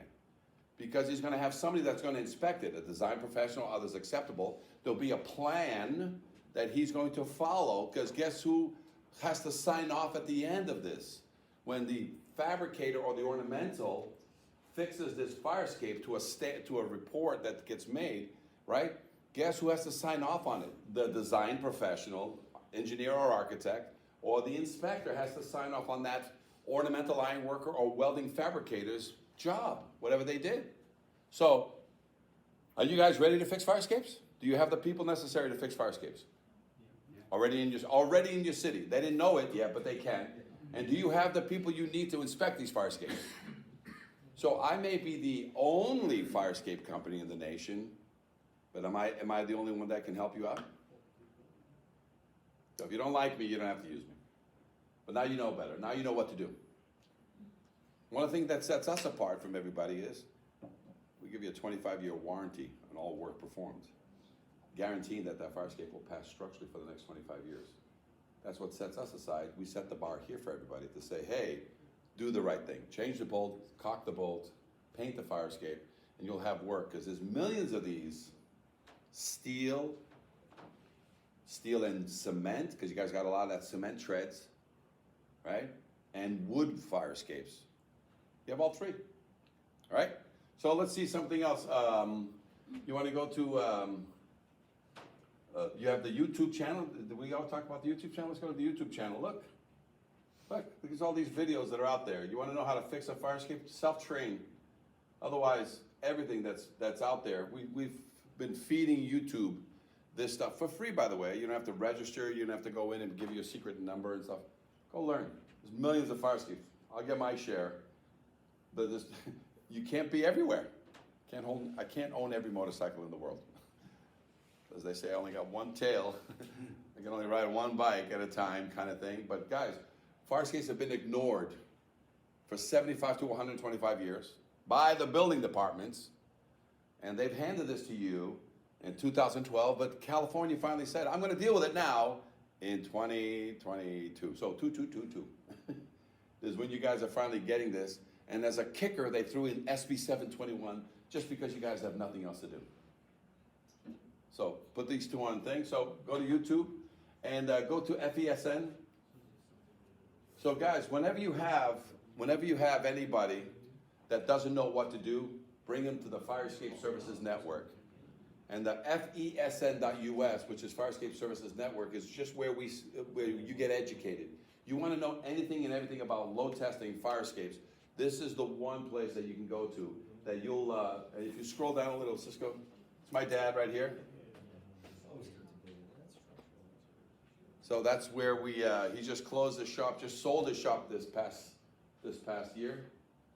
So we've been at this for 50 years, half a century playing around with fire escapes. And so if you have a question, we're here to help you, saving lives one fire escape at a time. Because believe me, there's only two people they take out with a fire escape. Tenants, firefighters get taken out if there's a bad fire escape. Can't get in, can't get out. All right, so let's go back to the seminar.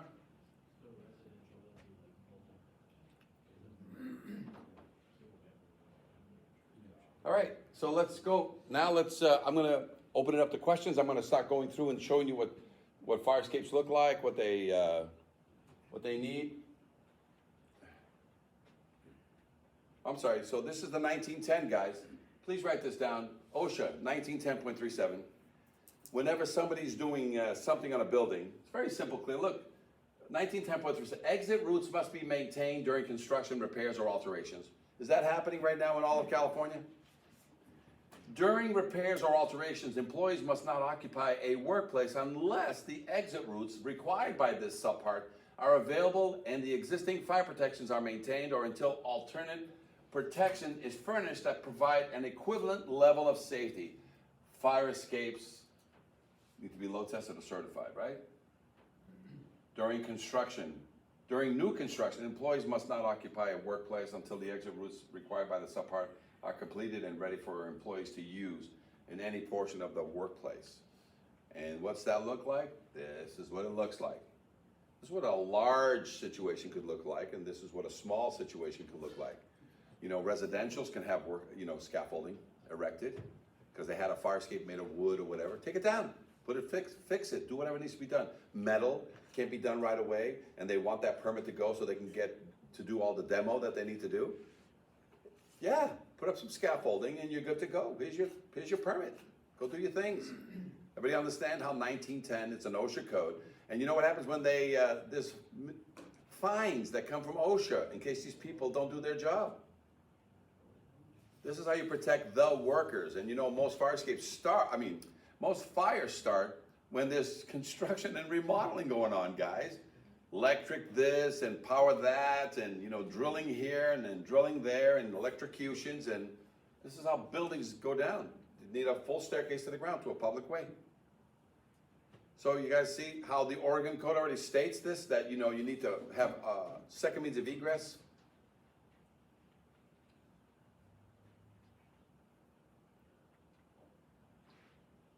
Guys, this is in Wildwood. Anybody, does Wildwood mean anything to you guys? No? Wildwood in the East Coast is where all the firefighters go for their convention. They're once a year, they go to Wildwood, New Jersey.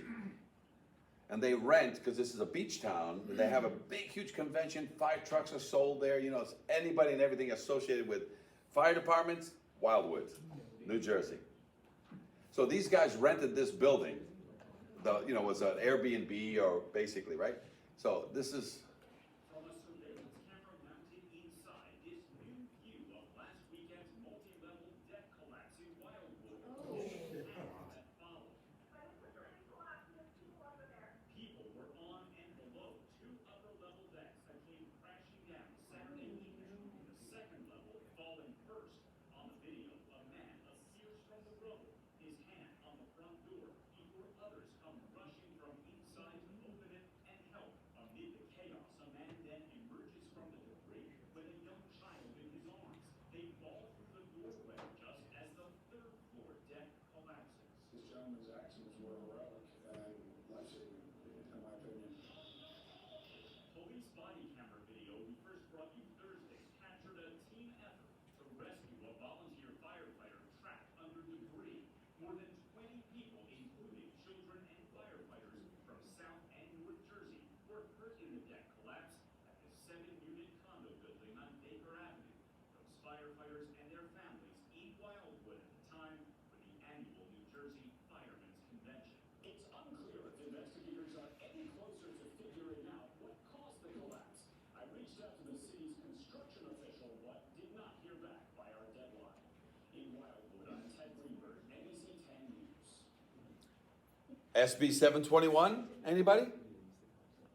All rear porches, decks, balconies have a code now only in California. So let's get the fire escapes under control. This happened in New Jersey, right? That's New Jersey, yeah? And then we have it all the way in California. Do other states have codes like this? No, no other state has this the SB 721. There's not enough dead people around the country yet. But just so you know, I'm sure they're gonna come up with requirements, because these decks, these porches that get overloaded with people, You guys have that down in Malibu, for example. Don't we have a bunch of videos of the collapse of the Malibu over the ocean collapse of 27 or 38 people on a deck? It's a lot of weight. And a lot of times, if it's not inspected every so often, especially along the ocean, it rots. Go ahead. What about piers? Does that include like a wharf? Again, it's a catch. If it's in the IBC code, all bridges, so a pier is considered a bridge. You know, something that at a college that goes over, which I've inspected in Boston, you know, a pedestrian bridge that goes over, it's not owned by the state, it's owned by the college. I've inspected those. These skywalks between buildings, from one building to the next building, those are egresses from one building to the other. It's considered part of the egress, they must be inspected. Anything that takes people and yourselves from one side to the other, in or out, egress, ingress, is covered. So, Wildwood, I'm sure you guys, you know, and by the way, is the insurance company gonna cover this if this happened here in California now with this existing code? By the way, you have to have it till 2025, so you're currently covered, but the insurance companies are quickly gonna start stepping on this SB 721 and says, oh, the balcony collapsed? Really? You have your current SB 721 as required by the code? No, when? Then? You guys understand? So it's all about insurance liability. And just so you know, in the state of Massachusetts, the insurance companies have finally kicked in, and they started going through the building department codes and the jackets for a building. And if you don't have a current fire escape affidavit in the jacket that has been looked at by the building department, they send you a letter that says you got 30 days to certify your fire escape, or the insurance cancels. Okay? So Wildwood. Technical assistance. So the key about is the other. So in the ICC code, there has a technical assistance. So if you want to know what an other is, okay, it's any responsible or person that has an expertise or is in that realm. So if you have a fire protection company that also inspects fire escapes, they can be considered another if you agree to it. You can also have that technical person backed up and peer reviewed by an engineer or an architect. So technical, it's already in the code that anybody that's a specialty company or a specialty organization, but they give you as a fire official the ability to say, you know, you don't really look like you know what you're doing. So, you know, please have it peer reviewed, not redone. You can have it peer reviewed by the engineer that can stamp your document that you're giving me. I'll accept it, but please have it peer reviewed by an engineer. Okay, that's what that means. Has this all been adopted by the 2022 code? We adopted it, right, as the fire code, but is it also in the building code to where if they do a renovation or something like that, the building code is gonna be kind of holding them to the same standard? Or is that just on us? So, for 100 years, they built things. For 100 years, you guys have been maintaining the things after they're built. They've been holding fire escapes hostage and watching the maintenance of fire escapes for 100 years, till 2012. And they finally said, it was a brown paper bag. They left it on the front porch. They lit it on fire, and they said, good luck. And don't forget, you guys took 10 more years to adopt it. Because for 10 years, they said, whew. And for 10 years, the bag was on the porch by itself. Guys, understand? It's all on you. You can go with it as far as you want to go with it or not, but right now what's going to happen, everybody, as soon as somebody gets hurt and you get sued, you know what I'm saying? You have your protections when you guys get sued, but just so you know, if it's sitting in your code, so if you didn't know about it, now you know. What did you know? When did you know it? So thank God for this videotape. And what did you do about it? If you just stuck your head back in the sand like an ostrich, don't worry about it. You may or may not ever have to deal with it. But let's go into the next one. Laws in effect. This is a great one. What's lawfully non-conforming mean? As you read the code, it's very clear, right? And it says here, shall be to presume laws and rules and regulations, such a building or structure was constructed. So, and shall be allowed, guys, you understand? Lawfully non-conforming. It shall be allowed to continue to be occupied pursuant to its use and occupancy, provided that the building or the structure shall be maintained by the owner in accordance with this code. And what's this mean?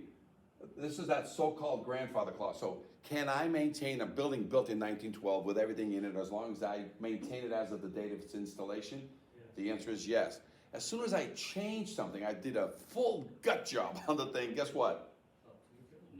New code. But in the meantime, a fire escape built in 1912, and it has bars 8 inches apart, the railings may be only 32 inches, not 36 inches. Do I have to raise them to 42? No. Nope.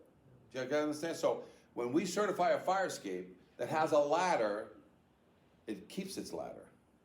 Can you force it to go to a cantilever or a staircase to the ground? No, you can't. Can they voluntarily change it to under your suggestion? Sure, but it's voluntary. Everybody clear on the pre-existing non-conforming? Everybody clear that I can't build new fire escapes unless I'm putting them in on old buildings. So new construction, dig a hole in the ground, there's no fire escape coming. So can we build new fire escapes? The answer is no, but that's only half the code. The current code that says that I can, on a pre-existing church, a pre-existing mansion, a pre-existing factory, can I use fire escapes as a brand new fire escapes on that building after I have exhausted with the building department and the fire department the ability to put something inside of it, you know, a new staircase inside? Can I do it on the outside? Yeah, all day long. So can I build a tree house and put a fire escape on it if it's already existing? So everything is subject to what I'm talking about here, but you guys understand? Any pre-existing structure can use a fire escape as a means of egress if you've exhausted trying to put it inside. Because in some cases, putting a fire escape inside destroys the building. Yes? Can you add additional fire escapes to a building that only Sure. has maybe one, but Sure. you could add them on different sides? You sure can. Okay. Some buildings, if it wasn't for the fire escape, they couldn't be occupied. So can you throw fire escapes up all over the place to help somebody say, hey, I don't want to knock down this factory. Say, dude, just throw a bunch of fire escapes since you're dividing the building accordingly, and I got a big wing over here and the main stairs over here, and you know what, let's augment one of the balconies and pick up all these windows that are nothing but bedrooms. Yeah, let's do that. Yeah, all day long. Yes? I got one for you. So in regards to utilities and fire escapes, are there any regulations on how close, like gas Sure. service or? Yeah, in the NFPA, it's within 10 feet. So we inspect, it's one of the questions, is there any electric, power coming into the building near the fire escape? Because just to give you an example of that, fire escape in LA, I was the expert witness on the fire escape for the city of LA. They were being sued for $50 million because a guy electrocuted himself with a main power lines coming from the utilities was only 2 feet away. You can just go there and wiggle. So, but what caused this incident? They were coming up with sheetrock on the outside of a fire escape, and when they lifted the sheetrock up, they disturbed the lines that were only this far away. Why these lines that were 2 feet away from the fire escape were never, put a horse collar on them? The orange horse collars is beyond me, because they're not going to move poles because of this, but they can easily have done that. They didn't. So the end of the case was that we were able to reduce it from $50 million, because in all my court cases, I've brought in over $150 million in a lot of my court cases to the people that got hurt on or near or at a fire escape. So they reduced it to 30 because the owner was the one that made this guy repairing the interior of his building. He was the cause. This guy used the fire escape to bring up materials, disturb the line. So there was some activity there where he's involved in. So they paid the guy $30 million. But then they sued the guy for $30 million that owned 10 buildings in LA. You know what I'm saying? It's one of those. That's what happened on that case. Okay? So, everybody understand lawfully non? Let's take a look at the fire escape types.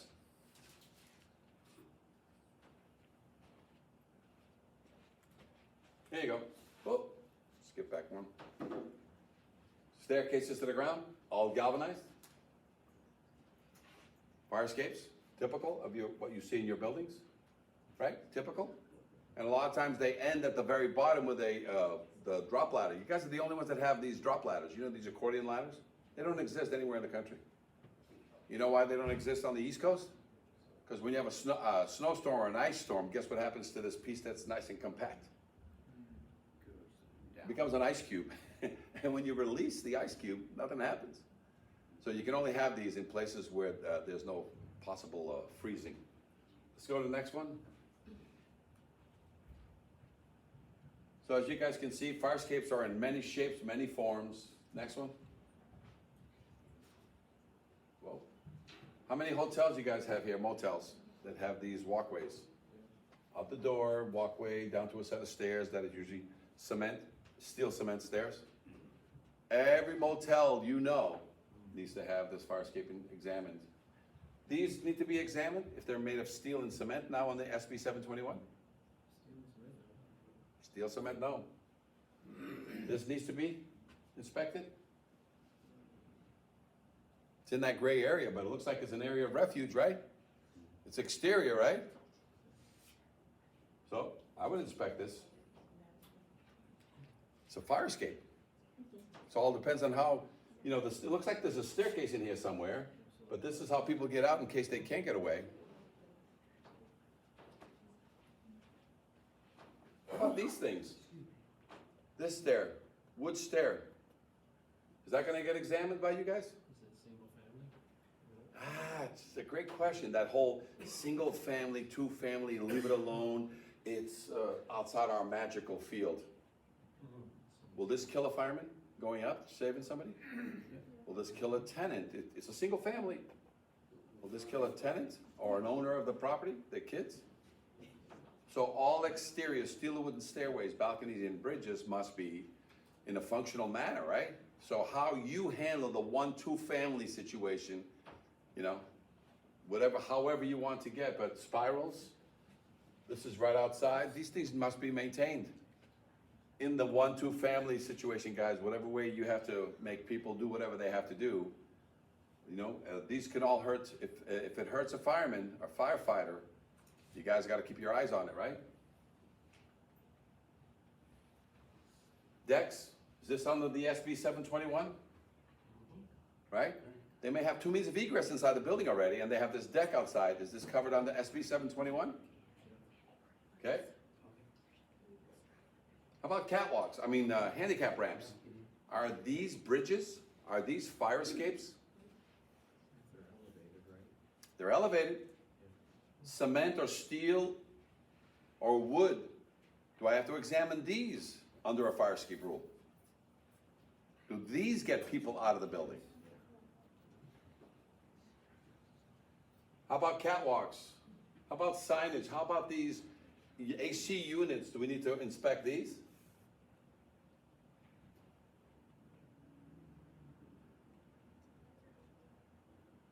Is there a height limit? Like a distance from the ground, you know, like a lot of things? Like a handicap ramp, there's no distance from the ground. It starts at 0, goes up to 3 feet or more sometimes. So catwalks, skywalks, pedestrian walkways, guys, they're all on your, they're all gonna be on your radar. As soon as somebody gets hurt, you will be called.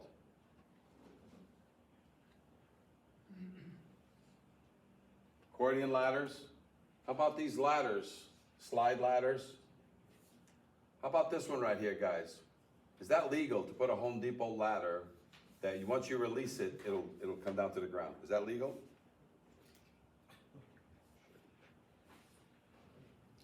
Well, it came up on, did that get a permit? Was that permitted? No. So this is pre-existing non-conforming. Somebody threw it up in the middle of the night, but it's been up there for 25 years, and I bought the building this way. So what's the only thing? Because you're gonna have to, like, you know, how do you make them? You make them put in a full door here, staircase with a full staircase to the ground. This guy just bought the building because he's gonna have to sue backwards to the guy who sold him the building, something that the city has allowed this for 25 years. So it's a horse trade. The first thing you need to do here is put a balcony up here. As soon as you put a balcony up here, these people can get out and get on the balcony. This ladder, which can't be under the window, which is gonna go over here now, is gonna come all the way down to the ground. A ladder or something similar to it, right? Because it's been allowed, pre-existing lawfully non-conforming kind of thing. Get the balcony up there, make a hole in the balcony so people can get on the ladder. The ladder goes all the way to the ground, including a slide ladder. And it's really horse trading between the fire official and the building official But if the person's not such a great person, can the building official make them put in a door and put in a full fire escape to the ground because there was never a permit done on this? Sure. If you want to piss off the fire official and the building official both at the same time. Otherwise, guys, in the little old lady scenario, and she rents the upstairs apartment, you need a balcony up there, and the ladder needs to come down here to grade. Must be single action requiring no special knowledge. Do you guys understand? If they left it this long up there, there's a horse trade there, like, hey, you guys, I've got all kinds of sign-offs in my building, and this fire escape has been here for over 25 years. Everybody clear? All right, questions so far? Oh, slidescapes. Have you guys ever heard of a slidescape? This was in the code, and they finally took it out. But slidescapes, there's a 14-story slidescape in Elizabeth, New Jersey, inside a retro building from the 1910s or 1920s. And it's active. It's their means of egress. They get in, they slide down, very similar to this. But it's inside the building. Okay, so slidescapes was an idea for quick evacuation at schools. The military used this quite often and a lot of times in their barracks from the second floors. Okay? How about this at Rutgers University? So I don't know if this is just for kids who go to Rutgers that are the kids are firefighters because they get training at home. But this is a legal fire escape from the 1900s, meaning, they tried all kinds of things and they built all kinds of things. So is it pre-existing non-conforming and do I have to certify it as is? Yeah, and it's Rutgers University. It's one of their buildings.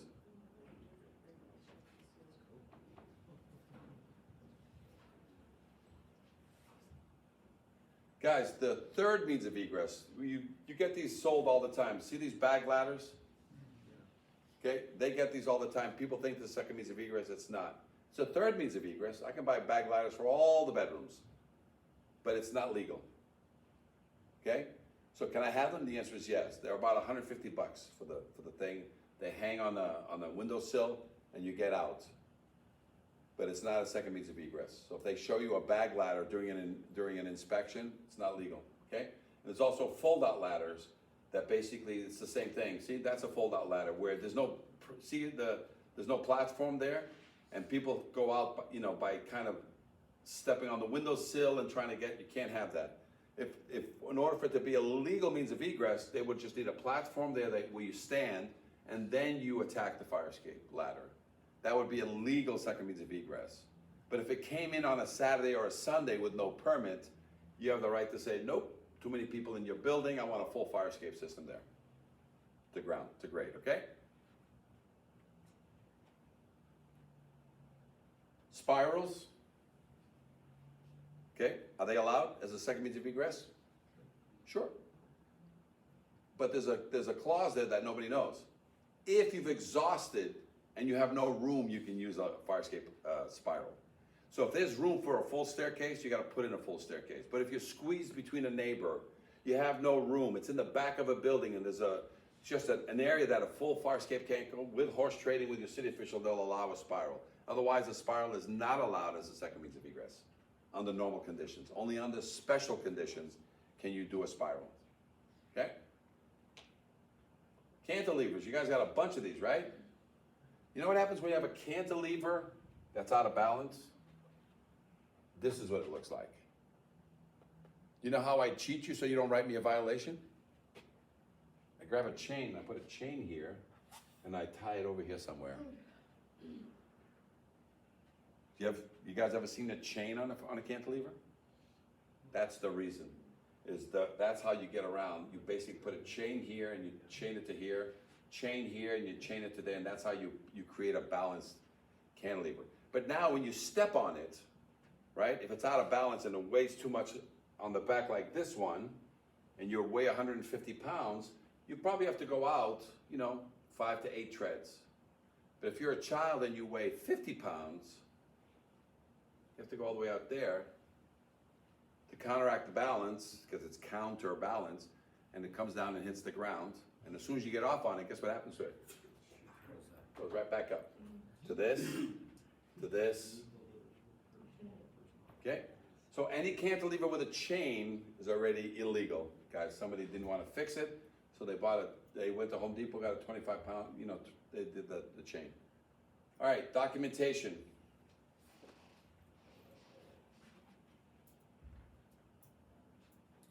Okay, so I gave you on back of these sheets here several cities for you to copy.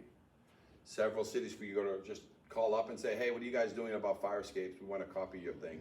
I highly recommend, the best one is going to be Long Beach.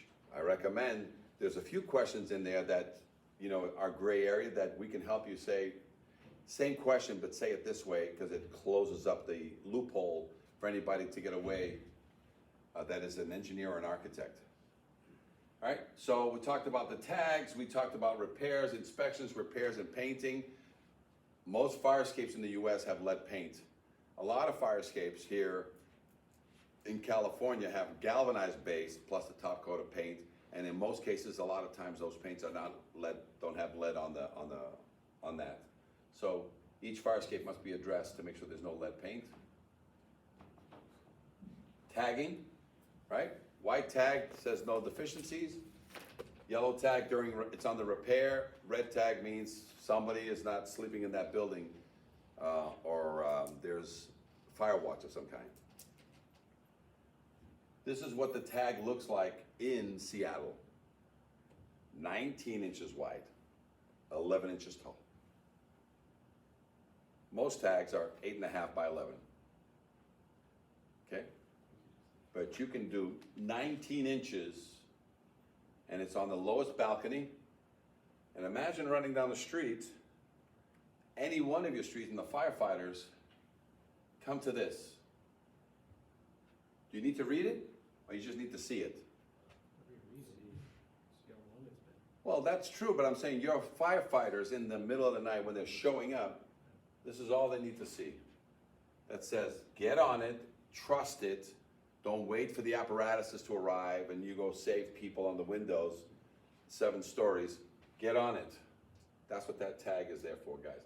Looks like that has the name of the company, the street, the date of inspection, the date of re-inspection. Has all this that says do not, has your code. We created these. They didn't exist. So there's variations, including San Diego. They have that tag. They have a red tag, they have a green tag. We don't care what color you choose. It's already there. You don't have to reinvent this wheel, guys. Copy, paste, copy, paste. Okay, everybody thinks you guys are inspecting fire escapes. Let people know you didn't inspect the fire escape. You didn't tell them just fix that tread and I'm good with it. Tell them they need to be a third-party inspector. And you guys have them in your city. Who are they? Engineers, architects, and inspectors, right? Design professional, others acceptable to you. So can we attack this problem right away, guys, or we need specially trained people to come out of nowhere? I don't mind coming to California out of Boston, because this is where I park my car. I park my car outside. Over there near Harvard Yard, down by the boat, by the harbor.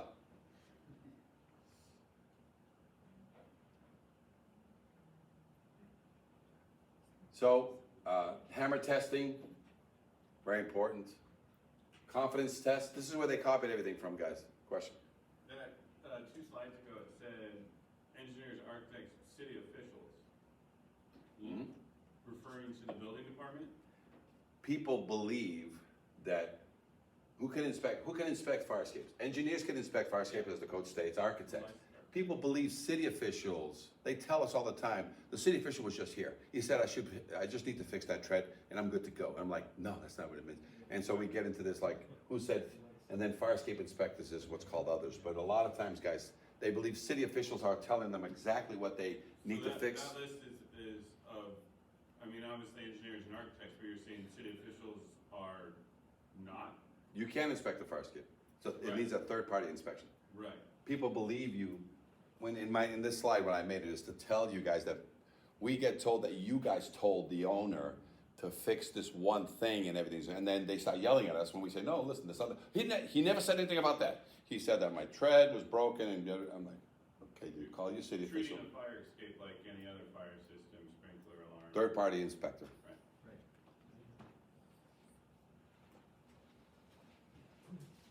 Okay, these are the confidence tests. You'll see all my confidence tests that I made that everybody could copy nationwide. So the National Firescape Association was instrumental in creating questions. 25 questions.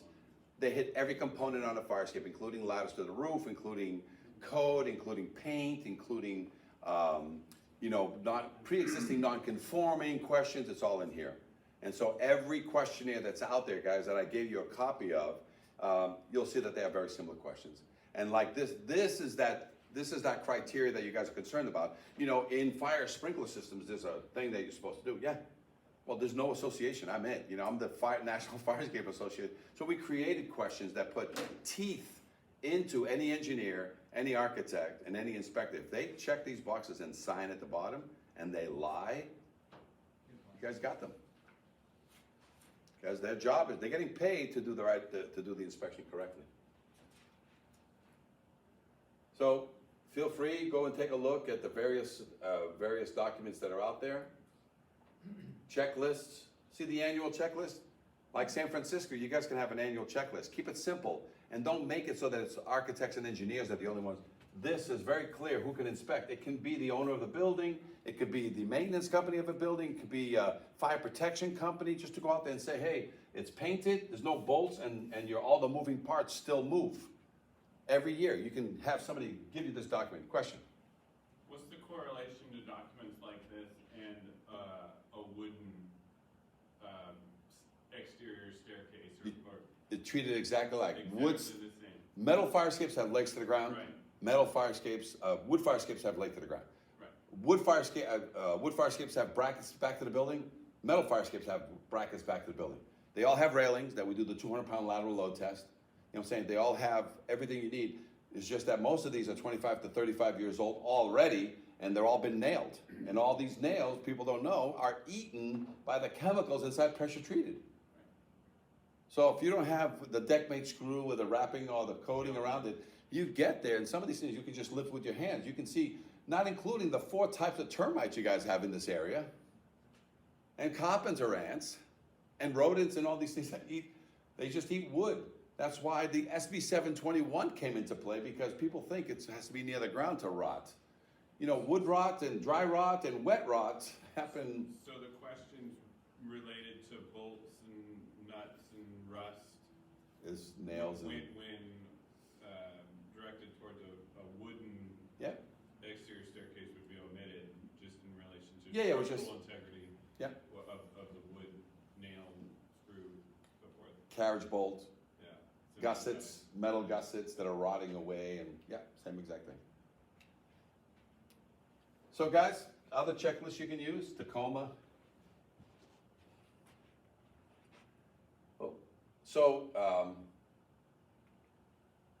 This is talking about an engineer that has no document to fill out.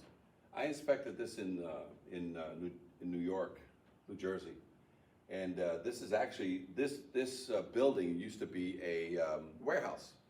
And before, what it used to be was the East Coast version of Hollywood, where they did the silent movies. And this was a theater / movie house movie thing.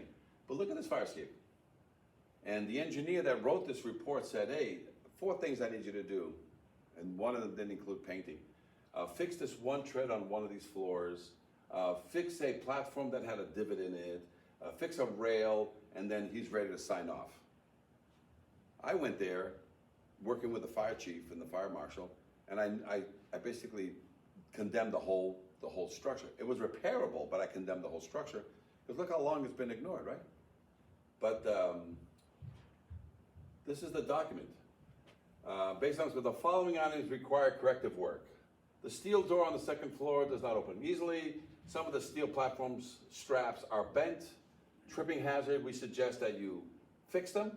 The 3rd floor tread failed, and the fire escape will require a paint job after you fix some of these things. Look at all that red. I don't paint anything red unless it's already given way or broken. Look, this whole thing was condemned.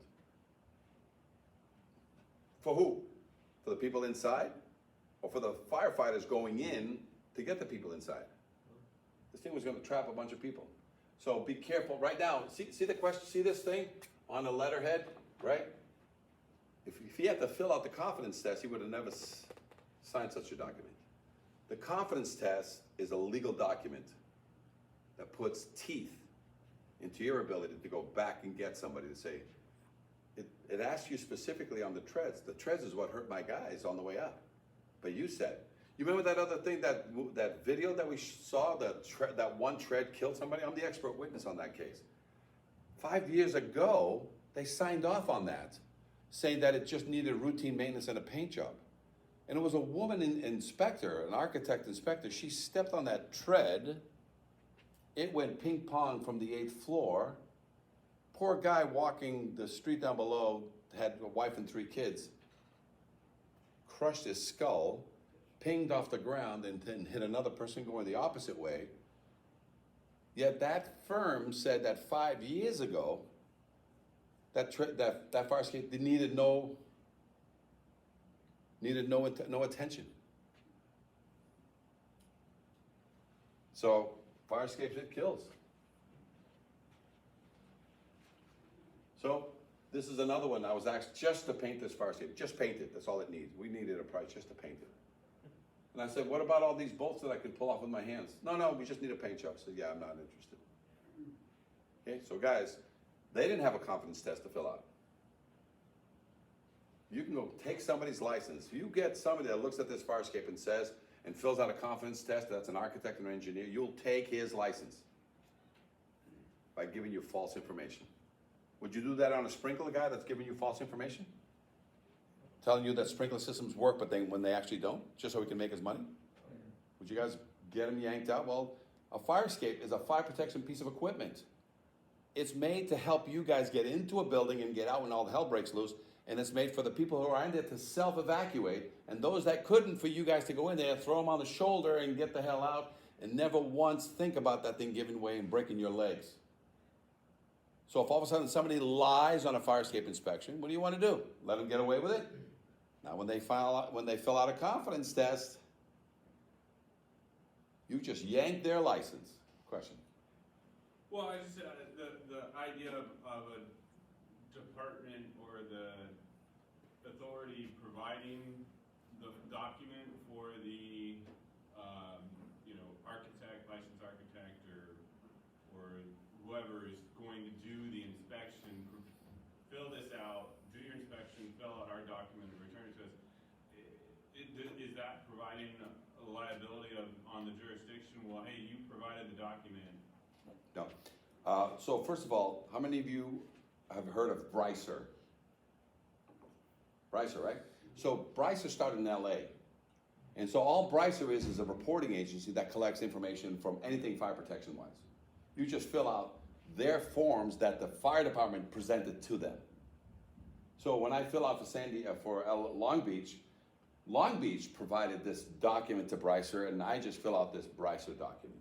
So that's all you're doing. You understand? Brycer is nothing but an agency that collects information about sprinklers, anything and everything and they're pretty good. You know how much they charge you guys?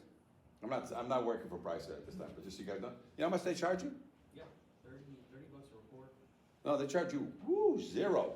You know how much they charge me to supply that report to you? 30 bucks.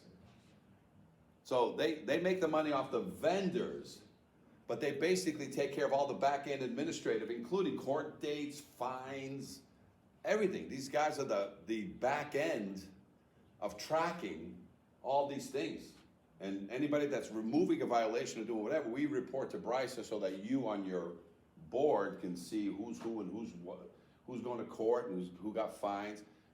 They're pretty good. They started, but they're all the way up here. I don't know if they're up to Sacramento yet, but they're in certain cities throughout California.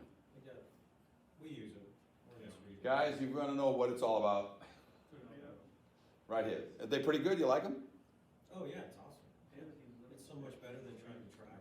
You guys should have a Brycer class. They're pretty good. So you guys would submit an exact copy of Long Beach if that's what you want to use, or if we help you change some of the questions on there, you can have the very same thing, but we'll tell you what questions on the Brycer, on the San Diego, not the San Diego, there's so many out there.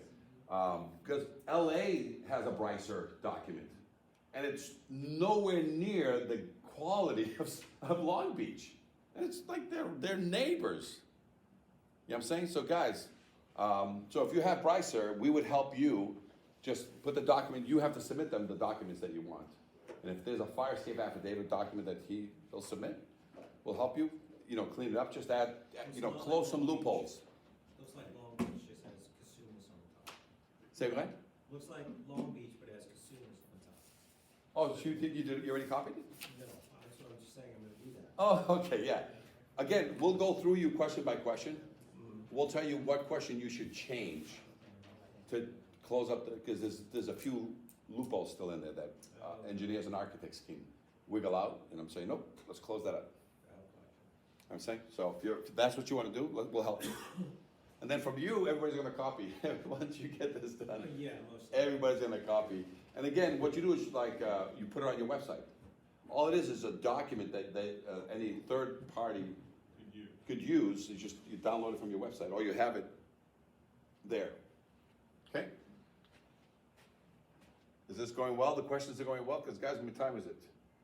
I was told to end this by 1 o'clock. I got 7 minutes. All right? So I'm gonna rapid fire to the end, guys, here, right? And continue going questions. So, I apologize. We've had a great day. A lot of times you guys are asleep by this time. And expert witness activities, people have died. Somebody fell. There was a missing rail up there. Died. Cases, this guy put the fire escape back, didn't put all the bolts, slipped, bunch of people, nobody died, but everybody sued because the guy was selling the building. That red stuff there, is that part of your investigation, or is that? Exactly, yep. Or is that- That's me coming in after the fact. And there was 3 fire escapes. There was one there, still there. There's one here that slid off, lawsuit going on. And there was one that I took the fire escape from. And when I walked up, this is some of the crap that was still there. And they're lucky they only fell 1 story. Everybody, real estate agents and people buying, people selling, fell over there. Okay, this is in Iowa. Somebody took, to fix this side of the paneling, they took the fire escape off. When they put it back, they forgot to put the through bolt back. They used some lag bolts in the same hole. And what happens is when firework time, this thing fell to the ground. Then they put it back. New smoking room, right? There's gonna be a new TV show. It's called Fire Escaping with My Neighbor. Every day.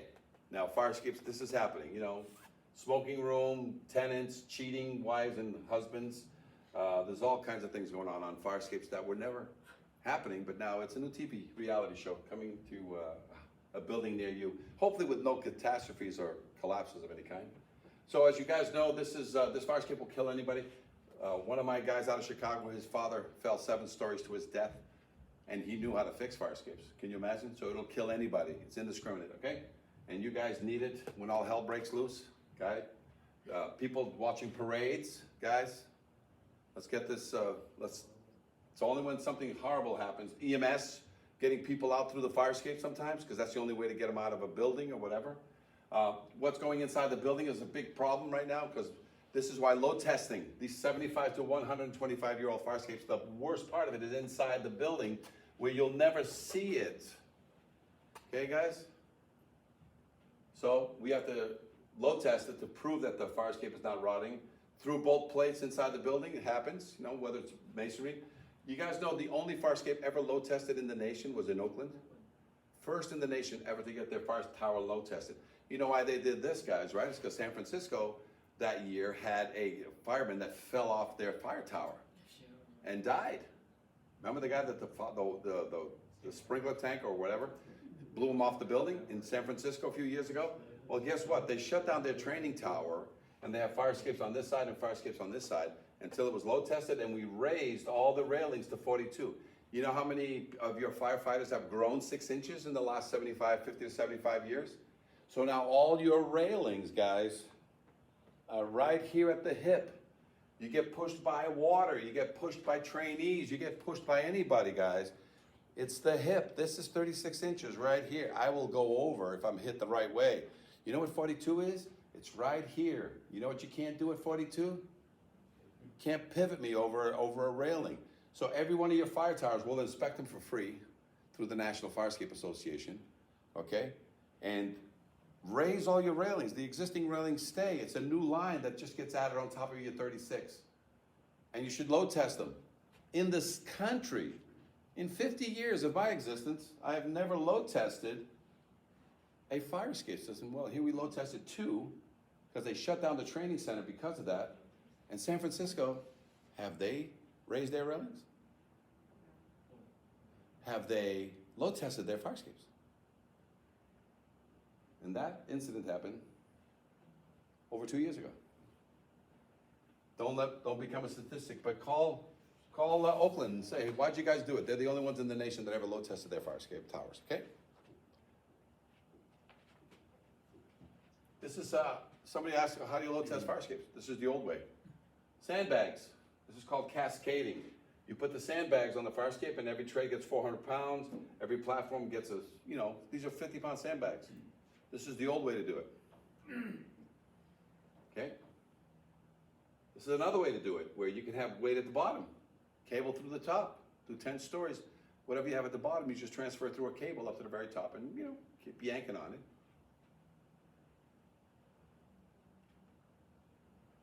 This is fire escapes built in the 1900s. Sometimes they're missing their railings. Confidence tests. Check yes, no's. 25 questions. That's all you need. You don't need more than this. Load testing. We're the only ones that will provide you with information of before and after the load testing. You know what I'm saying? All the information you need, the calcs you need, right? Otherwise, this is what's shared between the engineer and the testing company. This is how we load test. This is all criteria and, these don't exist. You can't find these anywhere. I have to create them. This is the calculator page, so that you give all the calculations of every bracket, how much space you have to the left of it, how much space you have to the right for it. It's all calculated in square inches, that becomes square feet, that times 100. That's what you have to yank on that bracket. Did it exist? Nope, we had to go and create it. This is all proprietary information.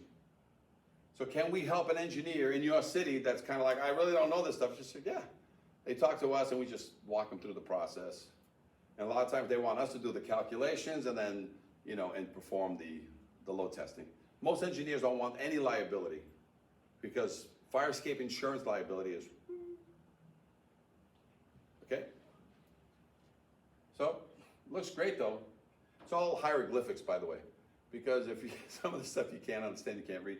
But every document that we have is made so that you can read. If you want to really know, this is made for city officials and for engineers to read, so that everybody says, yeah, they're kind of following a process or a procedure. Okay? Expert witness stuff. Insurance liability. I told you guys, if a fire escape is not certified in your city, the insurance is not going to pay, especially when it's sitting in the books now. So when you go and say to a building, a 10-story or 15-story building, say, hey, you need to inspect this fire escape. They're like, well, why now? Why are you picking on me? You say, hey, don't worry about it. But in case one of my men get hurt on this or a tenant gets hurt on this, you're not covered. You can break your legs inside this building, but as soon as you step on this fire escape and it doesn't have a current certified fire escape certificate that you need by 2022 and a load test, because you're 75 to 125 years old, right? They're not going to pay the insurance. How do we know that? We know that. Okay, this is that first case that I told you, the firefighter, he fell through here. Okay, 2.5 years later when I went to inspect, I still broke treads. The lawyers were there, everybody was there, and they just settled after we proved that nothing was done 2.5 years after the incident. Okay, I'm just talking about insurance liability. Sorry about that, but this is sort of the insurance stuff at the end. But please tell everybody you write a violation on that. You're currently not covered till you get this fire escape certified. But as soon as you get an inspection scheduled, guess what happens to your insurance? It's back on. Because what did you know? When did you know it? What are you doing about it? As soon as you schedule an inspection by an engineer, an architect, or others, your insurance is back on. Okay?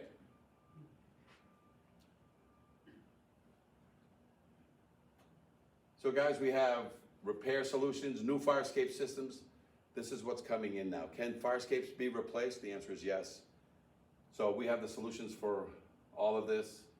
Fire escape awareness, guys, that's, as they say, 101.